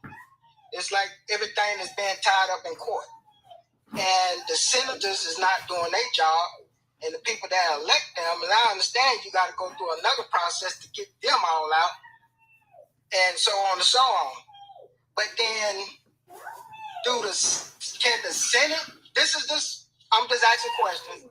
Okay. Can the Senate bring charges not for like impeachment, but far as like an insurrection? No, the Senate is not part of the judicial system. Yeah. So, but the thing to understand is that when they say senators aren't doing their job, it's just not accurate. The reason why the Senate parliamentarian stripped as many things out of the big barbaric bill that Trump is trying to pass is, well, I lost him. But the reason why the Senate parliamentarian stripped those things out is because Senate Democrats went before her and argued that those things violated the Byrd rule, right? So just because you don't see what senators are doing every day in Congress doesn't mean that they aren't doing anything. And when people say, well, what's wrong with the guardrails? Things are tied up in court. That's part of the guardrails. The judicial system is part of the guardrails, and the judicial system doesn't move fast. And a lot of times the judicial system moves forward and then it moves backward 2 steps, and then they go forward 3 steps and they go back 2 steps, and it goes back and forth between different courts. So, yeah. Good afternoon, Jules and Blue. What you got for me?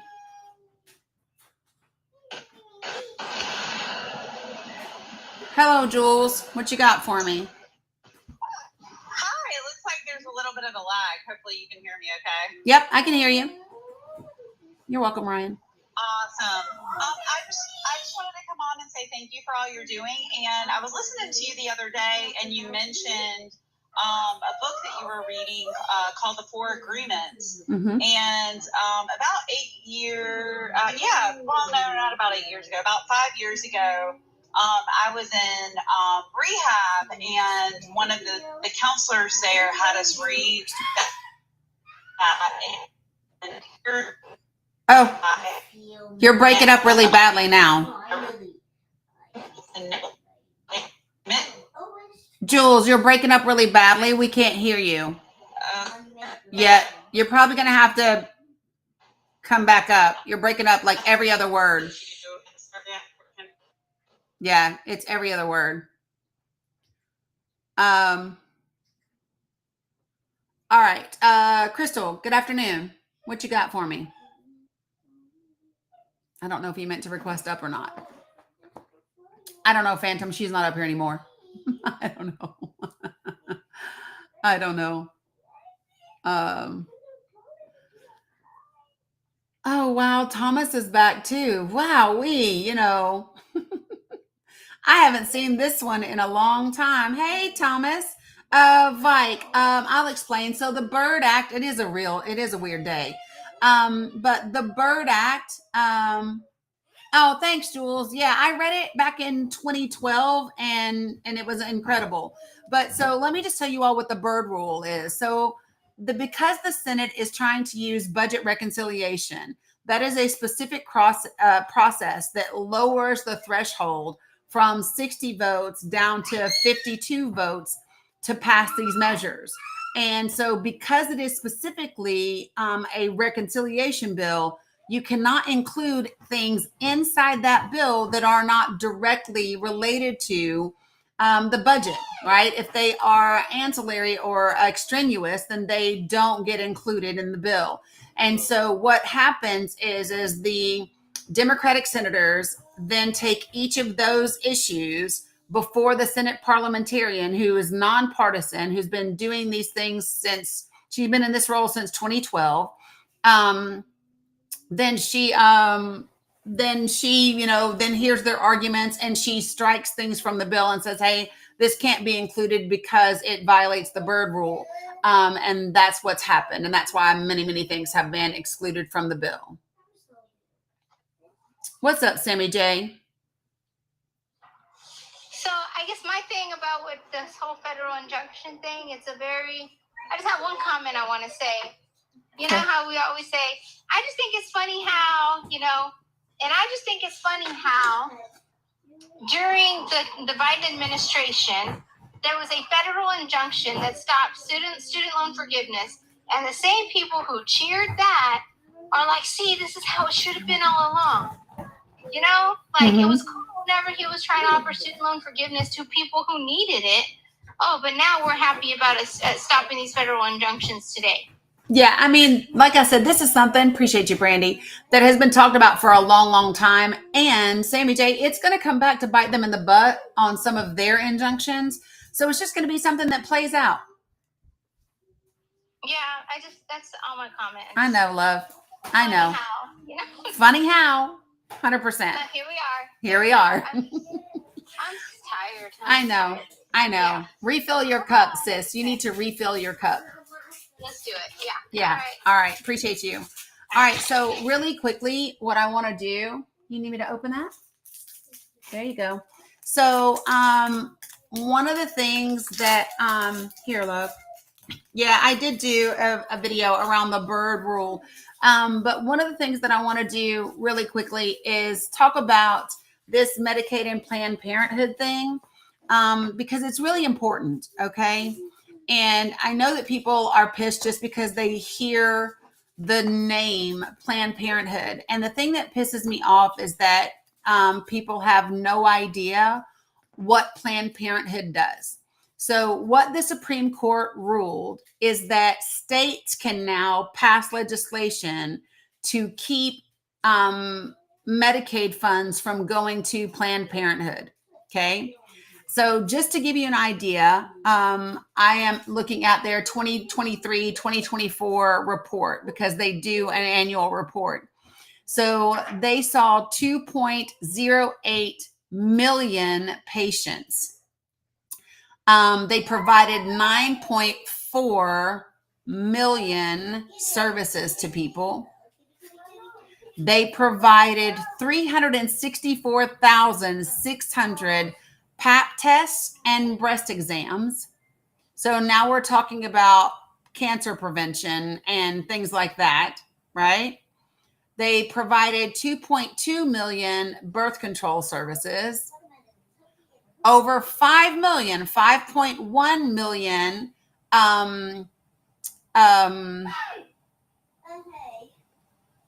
STI treatments and tests, okay, and 402,200 ABs.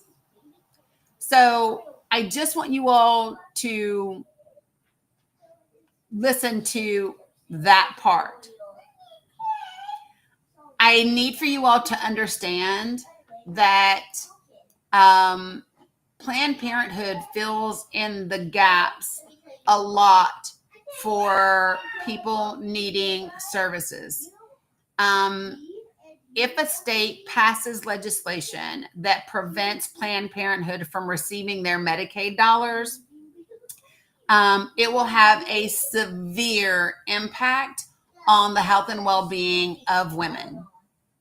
Last year, there were 33 Planned Parenthood affiliates that participated in 70 studies on topics that included AB care, new tests for STIs, cancer prevention, gender-affirming care, and contraception.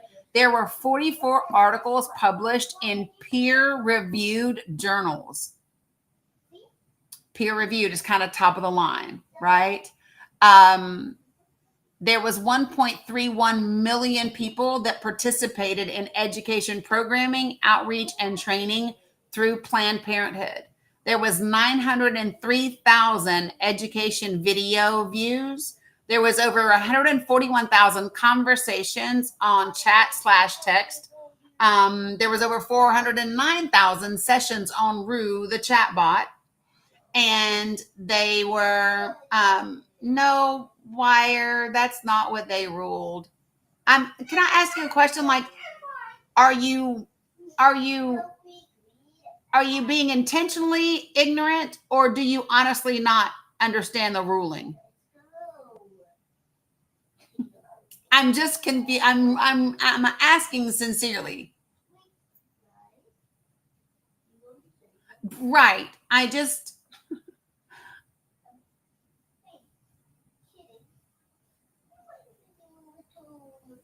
Yeah, it's very concerning when grown adults behave in such a manner, because I don't know if you're intentionally meaning to not know what the fuck you're talking about, or if it's just by accident. Like,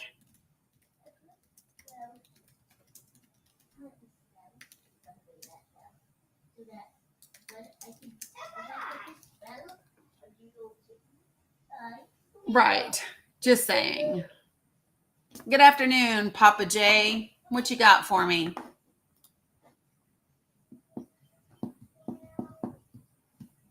Papa J?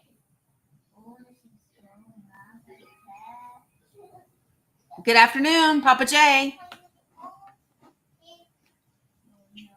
I'm guessing you didn't mean to request up.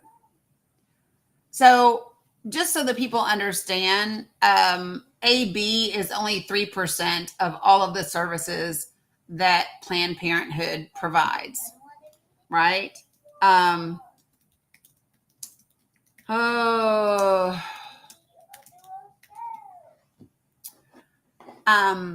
Just so that people understand, when we talk about Planned Parenthood, I know a lot of people talk just about, no, I do not want marketing. Okay. So just for what people don't understand, right, is men are able to get physical examined at Planned Parenthood. They do STI testing. They do vasectomies. They do gender affirming care and other health concerns. In 2024, Planned Parenthood, just of the Pacific Southwest, serviced 15,662 male patients, right?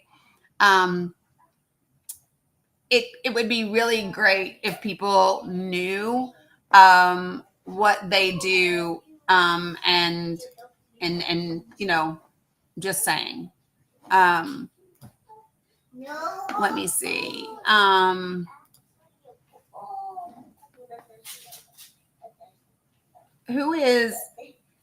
What is happening? I see lots of things happening in the comments. Oh, y'all, please don't waste your time. This joker has one follower and is following no one. That's a quick block. Bye. St. Bart said you had a vasectomy at Planned Parenthood. Yeah, I mean, it's just something that people don't realize the damage that things like this will do, right? Do you all know that the majority of ABs in this country are done by independent clinics and not by Planned Parenthood? Did you all know that?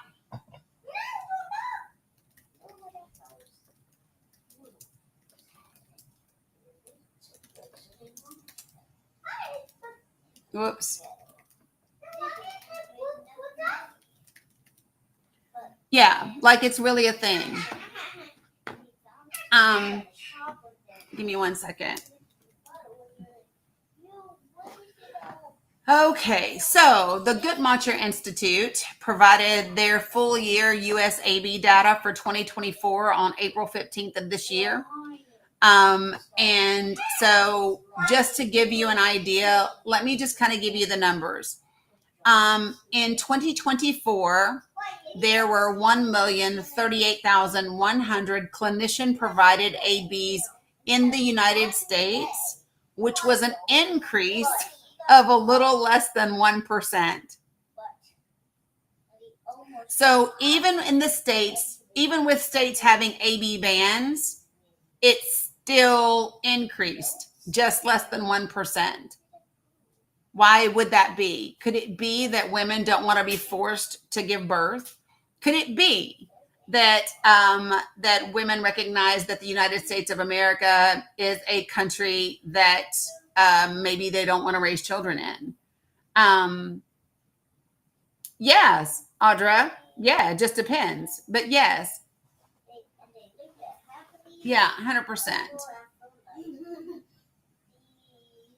Oh, Wire, come on. You've got your settings to where I can't bring you up here. Come on up here. Join this live and stop talking shit in the comments. Come on, join the panel. Be a big boy. Let's do that.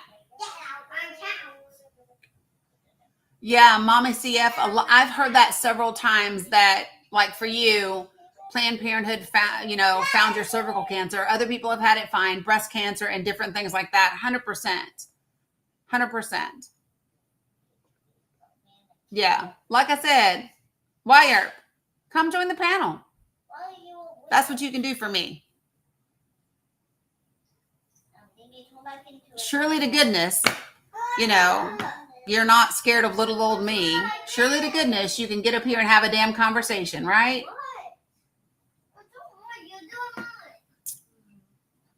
Right? Come on, Wire. Be a big boy.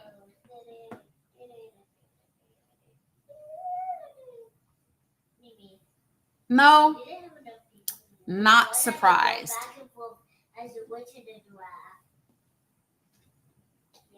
Oh, I love that and would love to see it.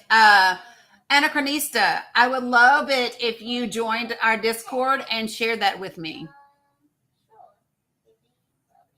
And you do the same. You stay safe as well. So, folks, I don't think that you all understand how much you are hurting your communities when you support removing funding from organizations like Planned Parenthood. Because only 3% of their services are actually ABs. They're supposed to, Jay. They're supposed to. They are supposed to. Yeah, so if you go to my link tree is in my profile, and at the very top, there's like a little robot-looking controller thing. If you click that sucker, it'll take you to my Discord, or copy and paste the link. Yeah, I mean, but Patty, all they're doing is, but see, they're not removing it. When they say they can't accept Medicaid, right? They're not, what they're hurting are people. They're hurting poor people.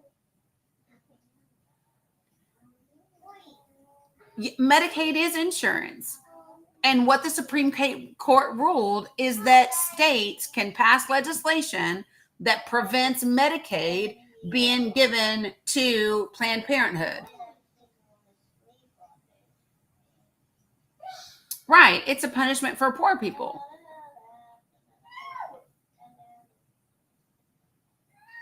And there will be a lot of people.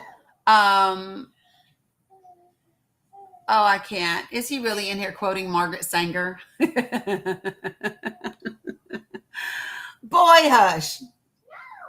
Boy, hush. So anyway, I can't, y'all. It's just, today is weird. Is there something in the damn water? Like, what is wrong with people today? It's not Friday the 13th. It's not a full moon. Like, what in the holy hell? He's not getting in the box, Cam. I've done sent his ass an invitation a bajillion times. No, it's not a full moon.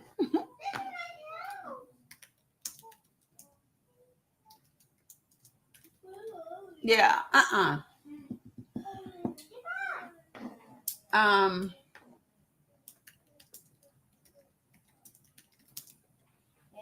Yeah. So no, it's a waxing crescent right now. So just so y'all know. So Chef Ryan, he said, is Mercury in retrograde? No. They are crazy today. It's horrible. But so listen, the things that I want people to really understand, right, is that today's decision doesn't end or change birthright citizenship. That will be a completely separate court case. Things that you do want to know about are things like your state now being able to pass legislation that keeps Planned Parenthood from getting Medicaid. So why? Because you need to be watching out for those pieces of legislation. Or you might want to help your Democratic state representatives introduce legislation protecting it, right? There's all types of things that this information can help you do. Instead of being reactionary, you can be proactive, right? You can be proactive. Call up your Democratic legislators and talk to them about introducing legislation that protects organizations and makes it available for them to get taxpayer dollars, no matter what, right? Because it's healthcare, right? So you're just going to keep trying, aren't you? So Wyatt, this is going to be my last invitation for you. Either get up on the panel or you're about to get booted. And the reason why is just because you're not here to actually have a conversation, and there's just no need for you to be here. Like, you're just insignificant. So I'm willing to have a conversation with you if you want to have a fact-based conversation, right? But if you can't do that, if all you can do is be a batshit crazy keyboard warrior, I'm not entertaining you.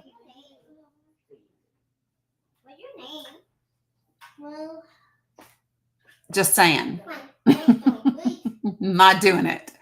So, okay. All right. One of the things that I do want you all to keep doing is, right, Allie Nicole, I want you all to keep talking to your representatives about this big barbaric bill. There are more than 3 or 4 senators who are completely not on board with this bullshit. Thune has said that he's not overruling the Senate parliamentarian, so that's not happening. I think when you have senators like Tom Tillis and Josh Hawley, even though I think he might cave. I don't think you're going to see people like Susan Collins cave or Lisa Murkowski. They have demonstrated that they are perfectly fine going against the grain. And I think you will see them do that. And maybe even Massey at the same time, right? So I think that all of those things spell trouble for Republicans when it comes to this bill. Hawley is not a bit of a surprise for me, because he has been against cutting Medicaid for a really, really long time. It's the one thing that he's talked about, even though I think he probably would cave.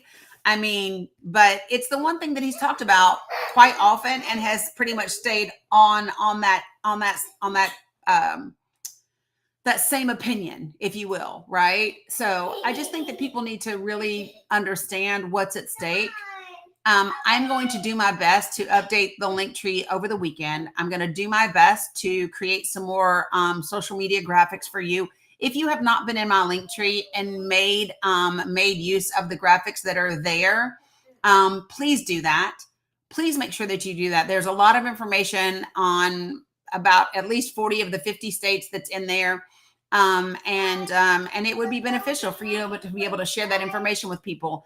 I truly do believe that accurate information, and I mean 10 toes down in the face of, fascism and what I believe to be nationalist behavior, has to be the recipe. It has to be facts in your fucking face 24/7, 10 toes down. You cannot steal the democracy. You're not getting rid of the Constitution. We will remain to be this country, and we will make it better. When we get on the other side of this bullshit, we're closing the loopholes. You will not exploit these little loopholes in legislation and in laws. You won't do that, right? We'll have to figure out a way to get rid of the Federalist Society or create a society that is the counterpart to that, right?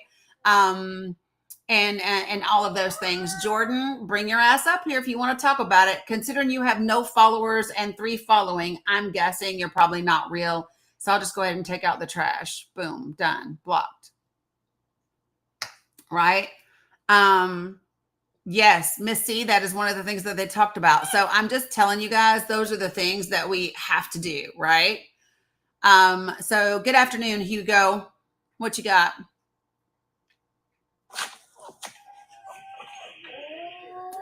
Hugo?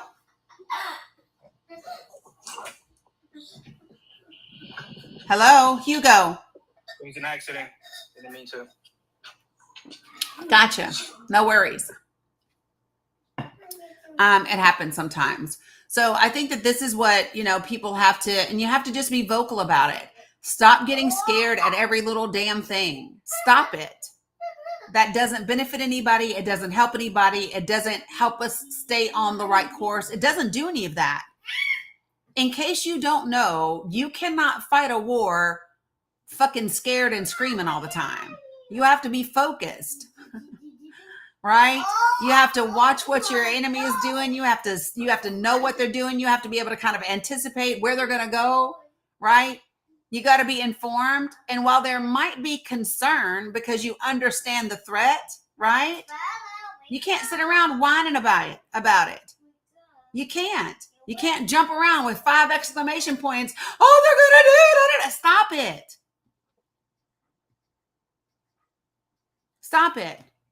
Either this is your country or it's not. And if it is, you might want to be about the business of getting these damn members of Congress together, right? That's it. Getting them together. Get them out of office. Get them out of the way. Exactly, Jen. Right? You're welcome, Pamela. So I'm just saying, you guys, listen, nobody's sitting around saying that things aren't scary, things aren't whatever, but things have been scary before. Things have been scary before. Let's just get me off of TikTok. Well, why? You don't like me, winter person? Come on, come talk to me. Because apparently you like me. You're in my live. I sent you an invitation. Come join the panel.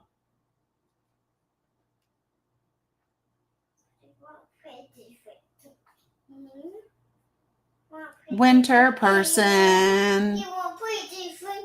Well, appreciate that. 5591. Oh, I know they won't. Dayglow, I know they won't.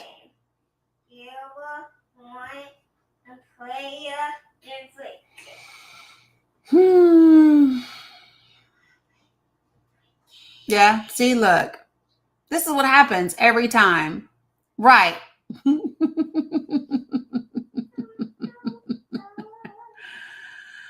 Yeah, it did. It did, Carol. I agree. So, folks, when I refer to not letting ignorance and hate win, and you would like an example of that, please see Exhibit A, Winter Person 4.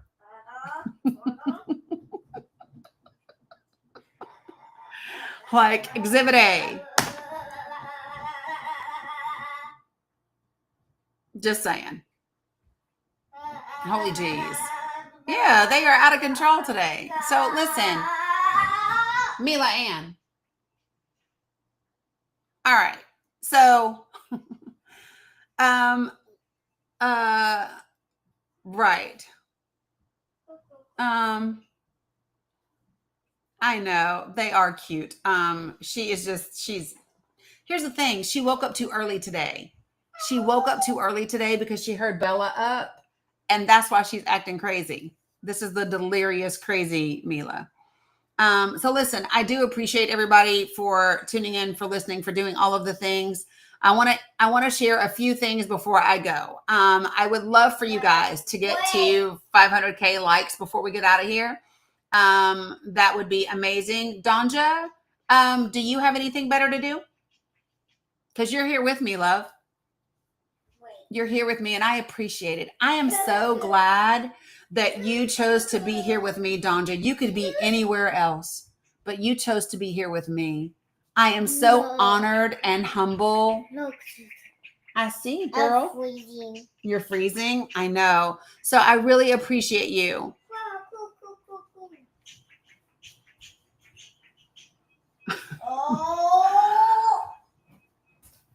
Appreciate you, lovely Ginger.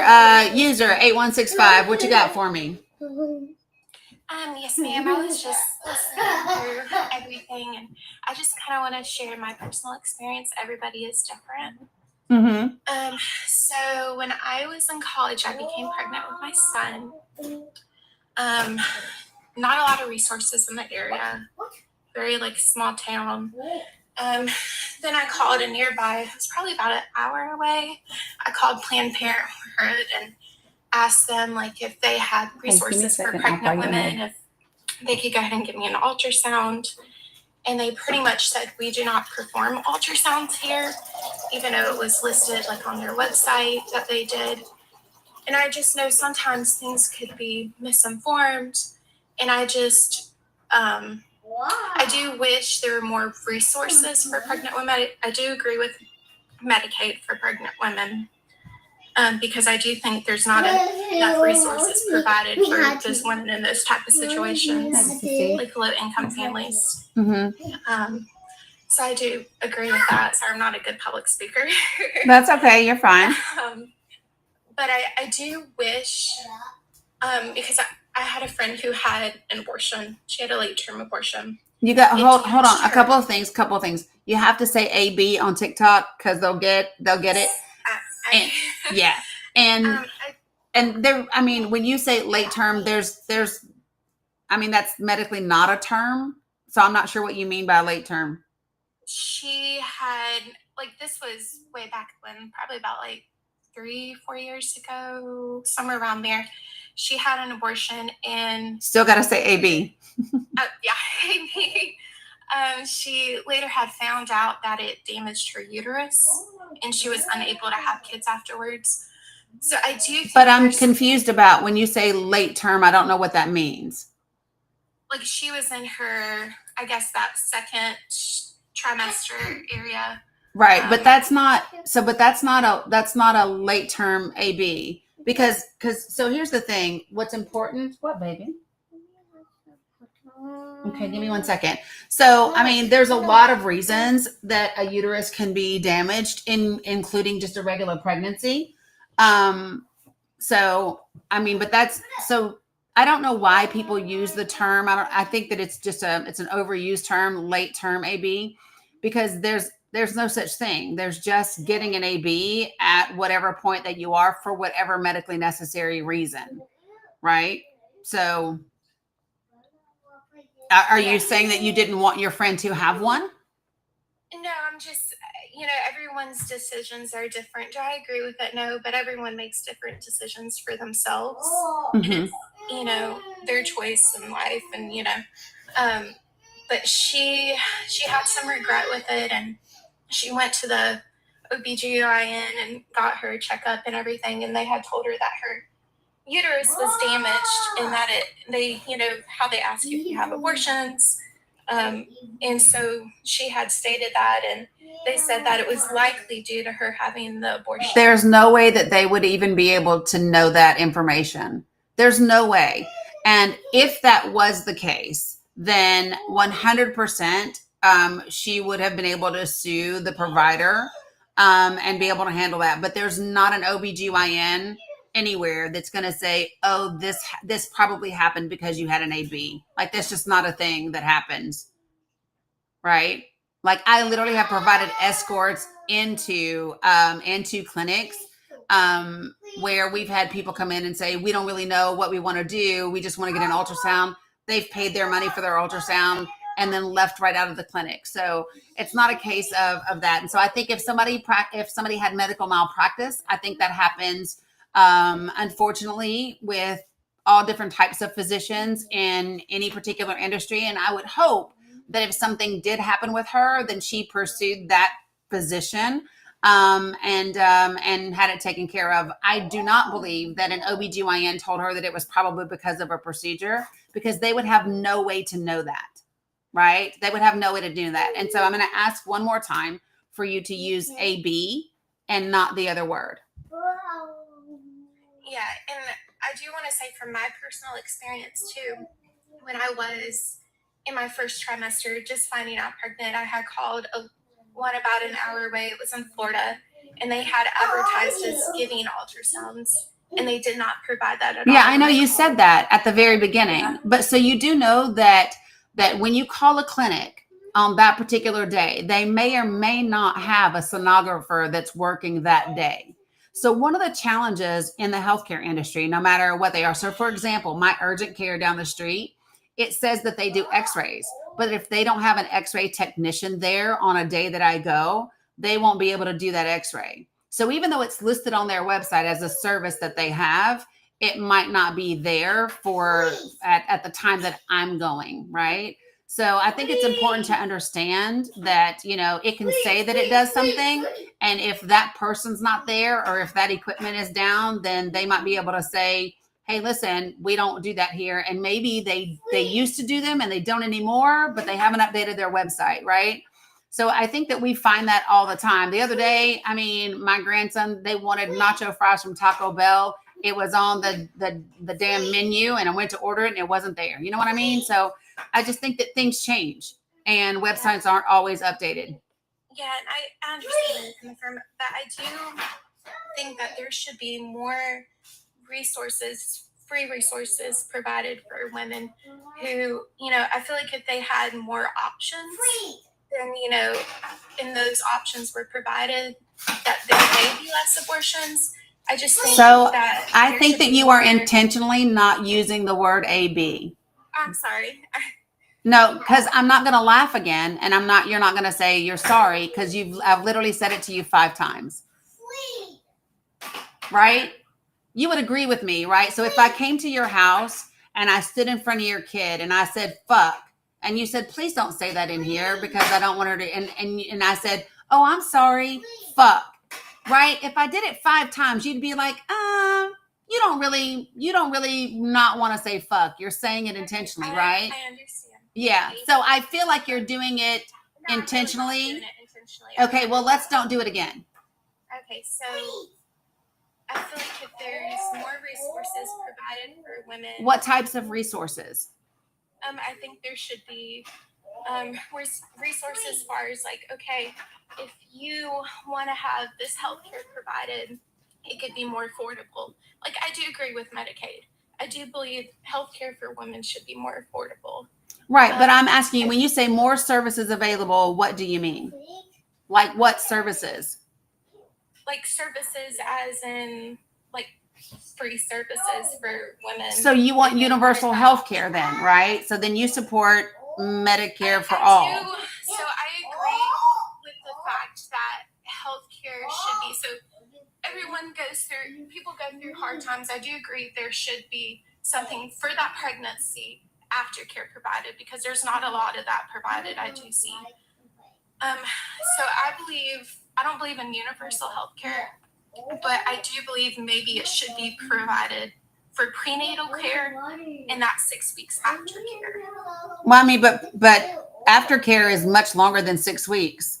I mean, it takes 12 weeks. It takes 12 months after you've given birth. Time frame is enough time frame. But it's that will find a stable job, resources to find women stable But no, jobs. it's not. 6 weeks is not time to do jack, especially if you've had a cesarean. So absolutely not. And I think that if you've given birth, I think that you would know that 6 weeks is not nearly adequate. And are women only valuable if they give birth? So women should not have health care unless they're giving birth? That's not what I'm saying. I do think up to a point, it's the same as, okay, if you can't afford healthcare, you will be provided this a certain amount of time.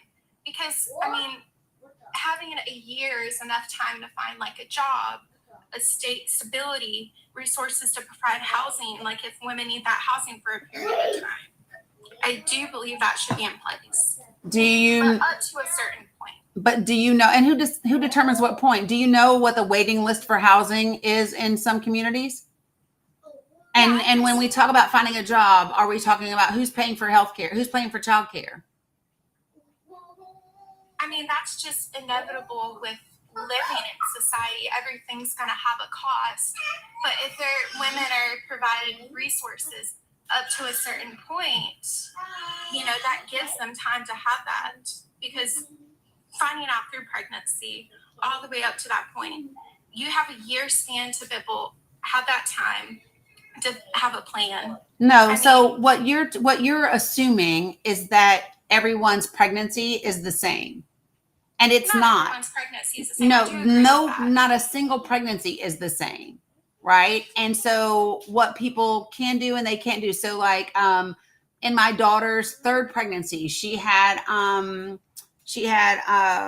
my Lord, emesis gravidarium, right? Do you know what that is? No, I'm not familiar with that. So emesis gravidarium is where you have morning sickness, but 24 hours a day, 7 days a week, and where you can't keep anything down. So in her first trimester, she lost 40 pounds. She had to get infusions 2 days a week just to stay hydrated enough to be able to even exist, right?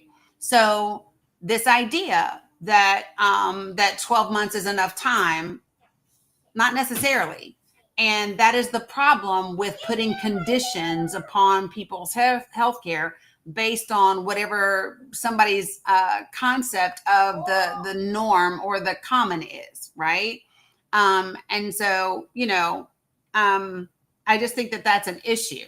When we talk about having healthcare that is accessible, that is free, I don't think that it should only extend to women that are pregnant and after they give birth. I think that human beings are valuable, whether they can get pregnant, are pregnant, don't want to get pregnant, have been pregnant, can't get pregnant again. Like, I just think that there shouldn't be a condition on when someone qualifies for free health care, as if like some status is more valuable than another. Yeah, I mean, I understand what you're saying. I can kind of see your perspective of this as well. I know every area is different with the resources that they have provided. But I do believe universal healthcare, like they have universal healthcare. I think it's in the UK that they have it.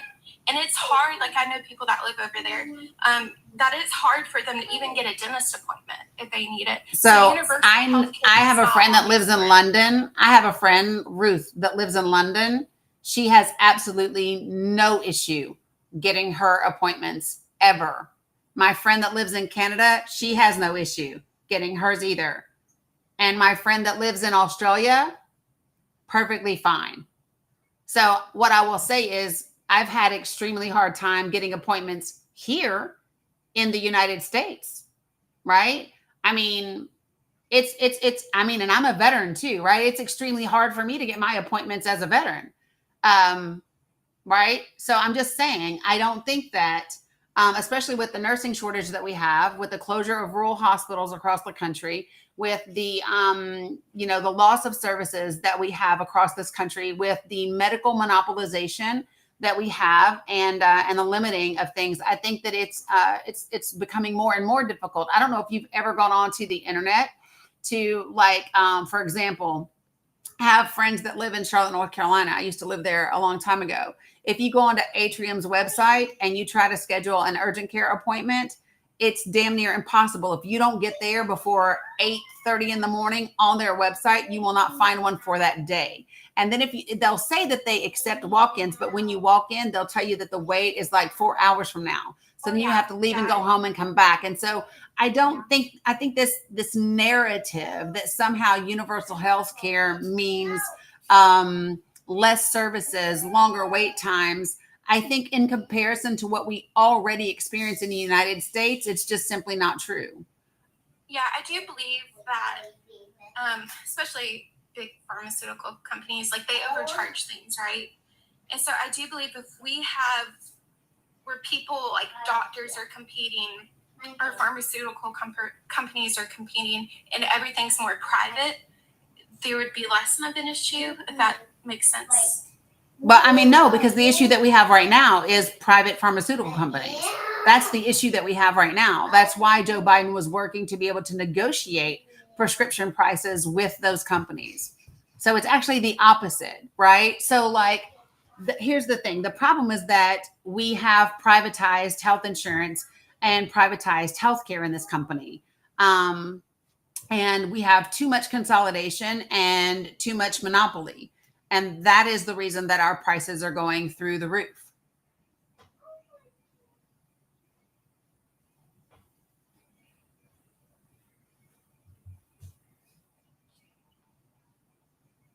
Sorry, what was that? Yeah, I said the reason that we have prices going through the roof is because of the privatization that we have with healthcare in the industry, and then healthcare insurance, right? So that's the issue.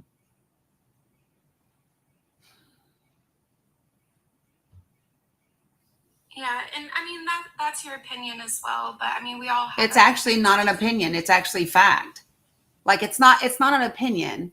Like, it's an actual fact. We do not have government pharmaceutical companies. We have private pharmaceutical companies, right? And so that's a fact. That's not an opinion. That's a fact.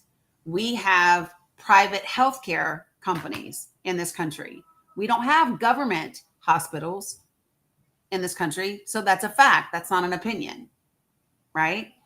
So when we look at the trend of healthcare over even the last decade, what we know is we have seen an increase in the level of administrators in hospitals, with a decrease in the level of providers and actual medical staff. I'll wait because she's teacupping. And in addition to that, we've seen an increase in administrative pay, while we've seen a decrease in medical staff pay. So those are actually, like, those are not opinions. Those are actual facts.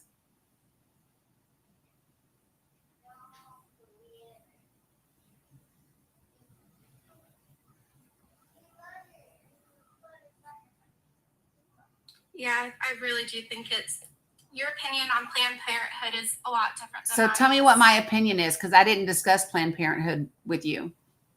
What do you believe my opinion is about Planned Parenthood? What have I stated about it? Well, you're clearly for Planned Parenthood, and I just What indicates that I'm clearly for it? Ignorance and hate cannot win. Planned Parenthood, Medicaid, like yeah, Planned Parenthood, Medicaid. This would be the EU, right? This would be Iran. This would be the United States. This would be Israel. This would be Palestine. There's a lot of things up here, right? So the title is ignorant and hate. So, I mean, just saying, like, that's the entire. So I guess my question is, what is my stance on Planned Parenthood?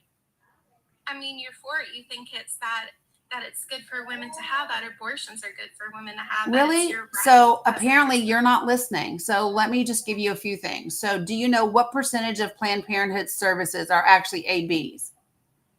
And I see by the people in your comments. Don't look at them. I'm asking you I'm asking you clearly. I'm asking you clearly. I'm asking you clearly, right? This is between you and I. Can you tell me what percentage of Planned Parenthood services are AB? I know she said it again. Can you tell me what percentage? I honestly think that most of these people on here, they just want to. Why are you looking at the comments? I'm asking you a question.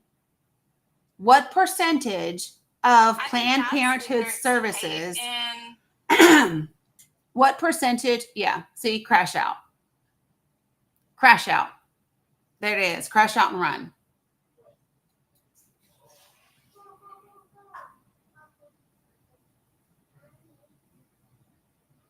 So she thought if she came up here sounding like Laura Wilder, some shit was going to make a difference. That don't matter to me.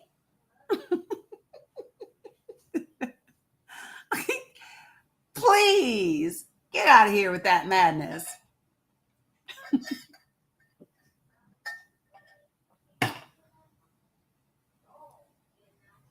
Yes, Little House on the Damn Prairie. Come in here. Oh, well, I mean, yeah. Oh, I'm sorry. Girl, bye. Girl, bye. I cannot.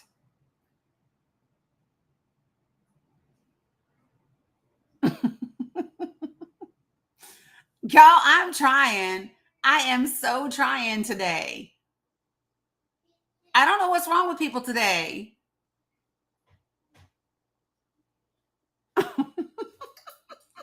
And she kept trying. Whoever was feeding her, listen, if you're still listening, whoever is telling you what to say, they failed you. You need like a fucking phone a friend. You need a chat GPT option. You need an encyclopedia beside you. I'm just saying. Your squad did not have you. Jesus. And this ain't, listen, there is no excuse for that. If you are going to troll, especially on the subject of AB, there is no reason for you to not be informed. Literally. There's no excuse for that shit. You got Google, you got YouTube, you got Chat GPT.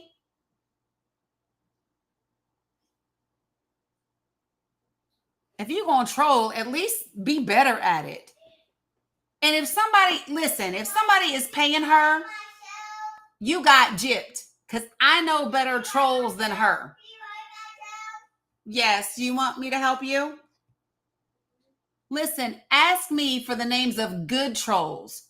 I will tell you the people that at least you will get a good bang for your buck. Because her ass was not it. At all. I'm just saying. That was like a Temu troll.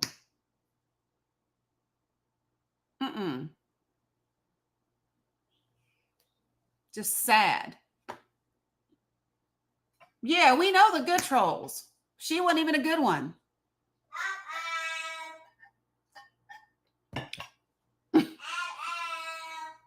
You need help, love?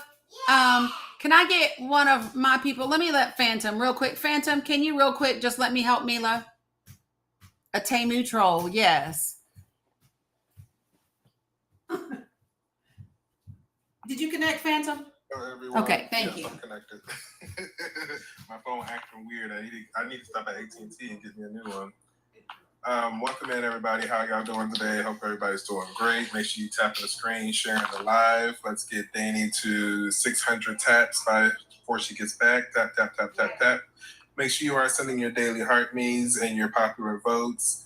And do your tasks at the top of the screen with the numbers to increase your levels within the live.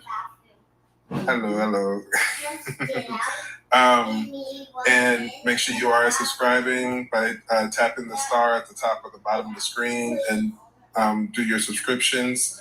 Those subscriptions do allow you a little more access to Dani as far as the additional things that she does have going on Discord, as far as movie night, other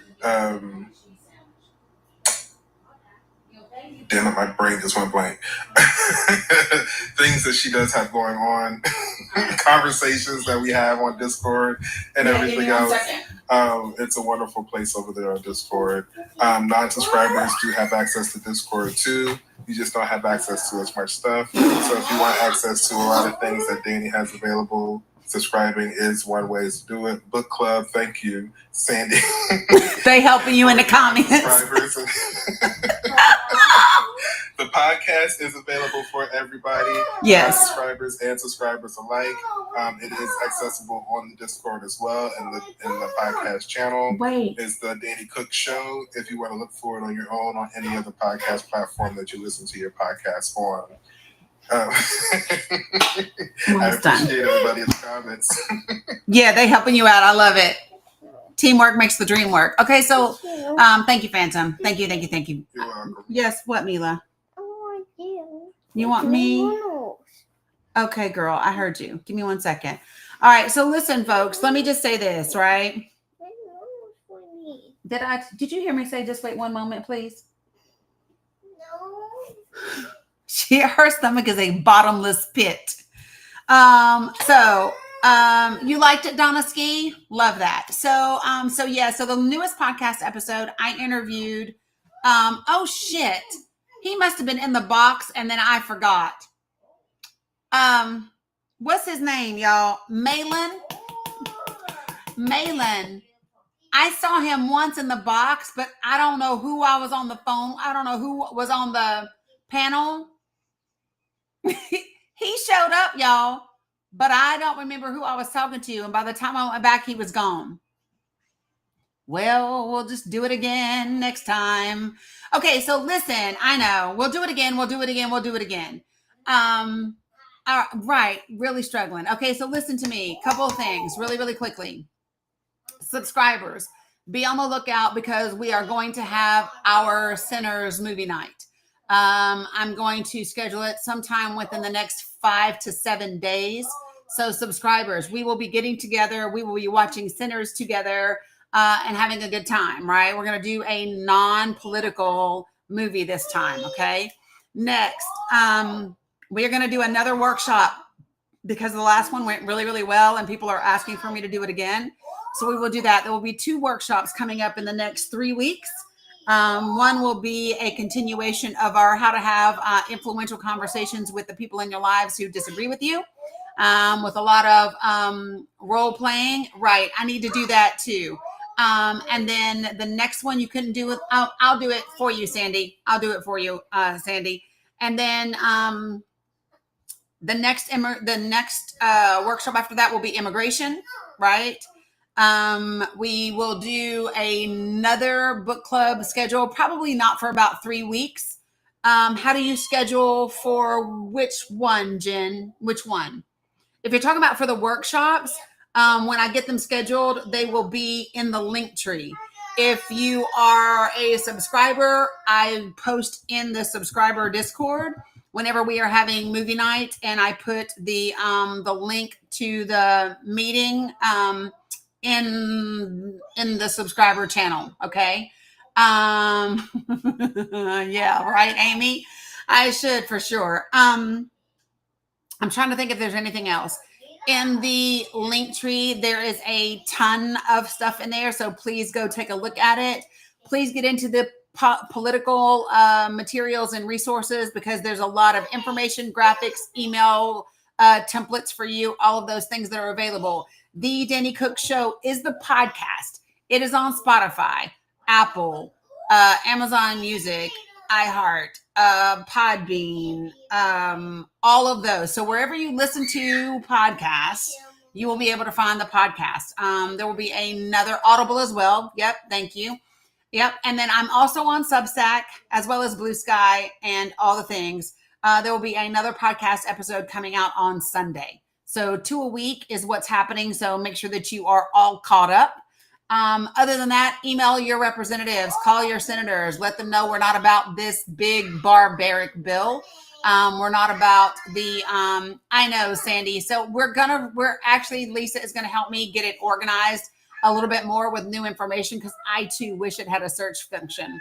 Maybe I can ask them about that. And I can see if I upgrade my link tree, if that gives it a search function. I don't know. Right now it's just free. So I don't know if spending money helps change that or not. I really don't know. What I'm going to ask you guys to do is, let me just say this clearly. I'm not coming back tonight. I'm not, because I am, my niece is coming over again. We played Yahtzee last night. We're playing Jenga tonight. I am going to finish working on 2 pieces of art. I started adding my charcoal into it, and making it pop. So I'm pretty excited about that. So hold on, let me just show you. And I hope to finish my other Tree of Life. So hold on. Because one of these I have not been able to work on literally for 6 months, maybe longer. And I want to get it done. So this piece is the piece that is going in my bathroom. And so you can see I started adding the charcoal to the graphite on this one. So I want to get it finished this weekend, right? So yeah, I'm not going to do another TikTok today because people have been assholes anyway. And then I'm going to finish the Tree of Life that I started, because I think Sunny said she wants to buy this one. So I've got to work on this one as well. So I'm doing family night. I'm doing family night and art time for me tonight. And then I will be back tomorrow. I'll be back tomorrow morning on TikTok. Yeah, that's what's happening tonight. I love you guys. I mean it. I really do truly appreciate you all of you guys that follow, that subscribe, that like, that share, that gift, that contribute in whatever way that you do. I really do appreciate everyone. We got a lot of work to do ahead of us. Yeah, we do. We have a lot of work to do ahead of us. And I don't know. We'll see. Oh, that would be nice too. Yeah, I will definitely give the kiddos some love for you. Yeah, I appreciate it. Yeah, today was tough. Today was crazy. Look, some of y'all trolls, feel free not to come back tomorrow. I will see you all. Yeah, the work does keep growing. And listen, I need for you all to remember your circles. Stay calm, folks. Stay calm. Just remember that these things, when you get a decision that, oh, thanks. When you get something, when you see a decision that isn't the way that you want it to be, understand that it is not the end of, at what time do I usually do my lives? I'm normally live at 10 a.m. today. Tiffany, everything should be fine. The only thing that changed today is they limited federal judges from doing universal injunctions, which just means that people will do class action lawsuits, or states will sue the government, which is entirely probable.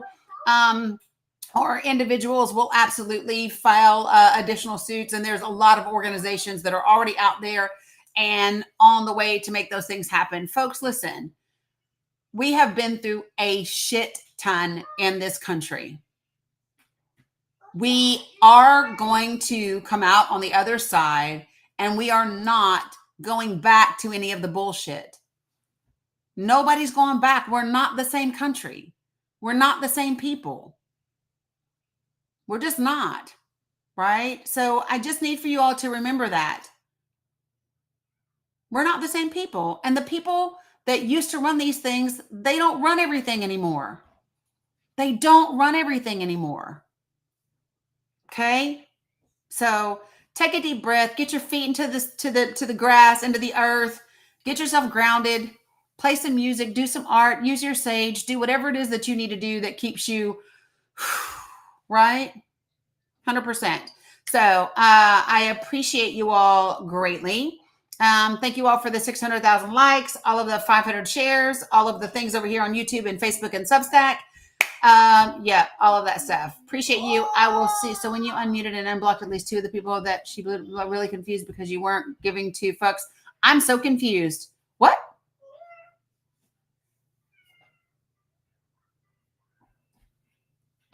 I don't even know what, I don't know what that meant. Yeah. So I will see you guys later tomorrow. I lied. Not later. Tomorrow. Okay. Have a good one. Bye. I lied. Not later. Definitely not later.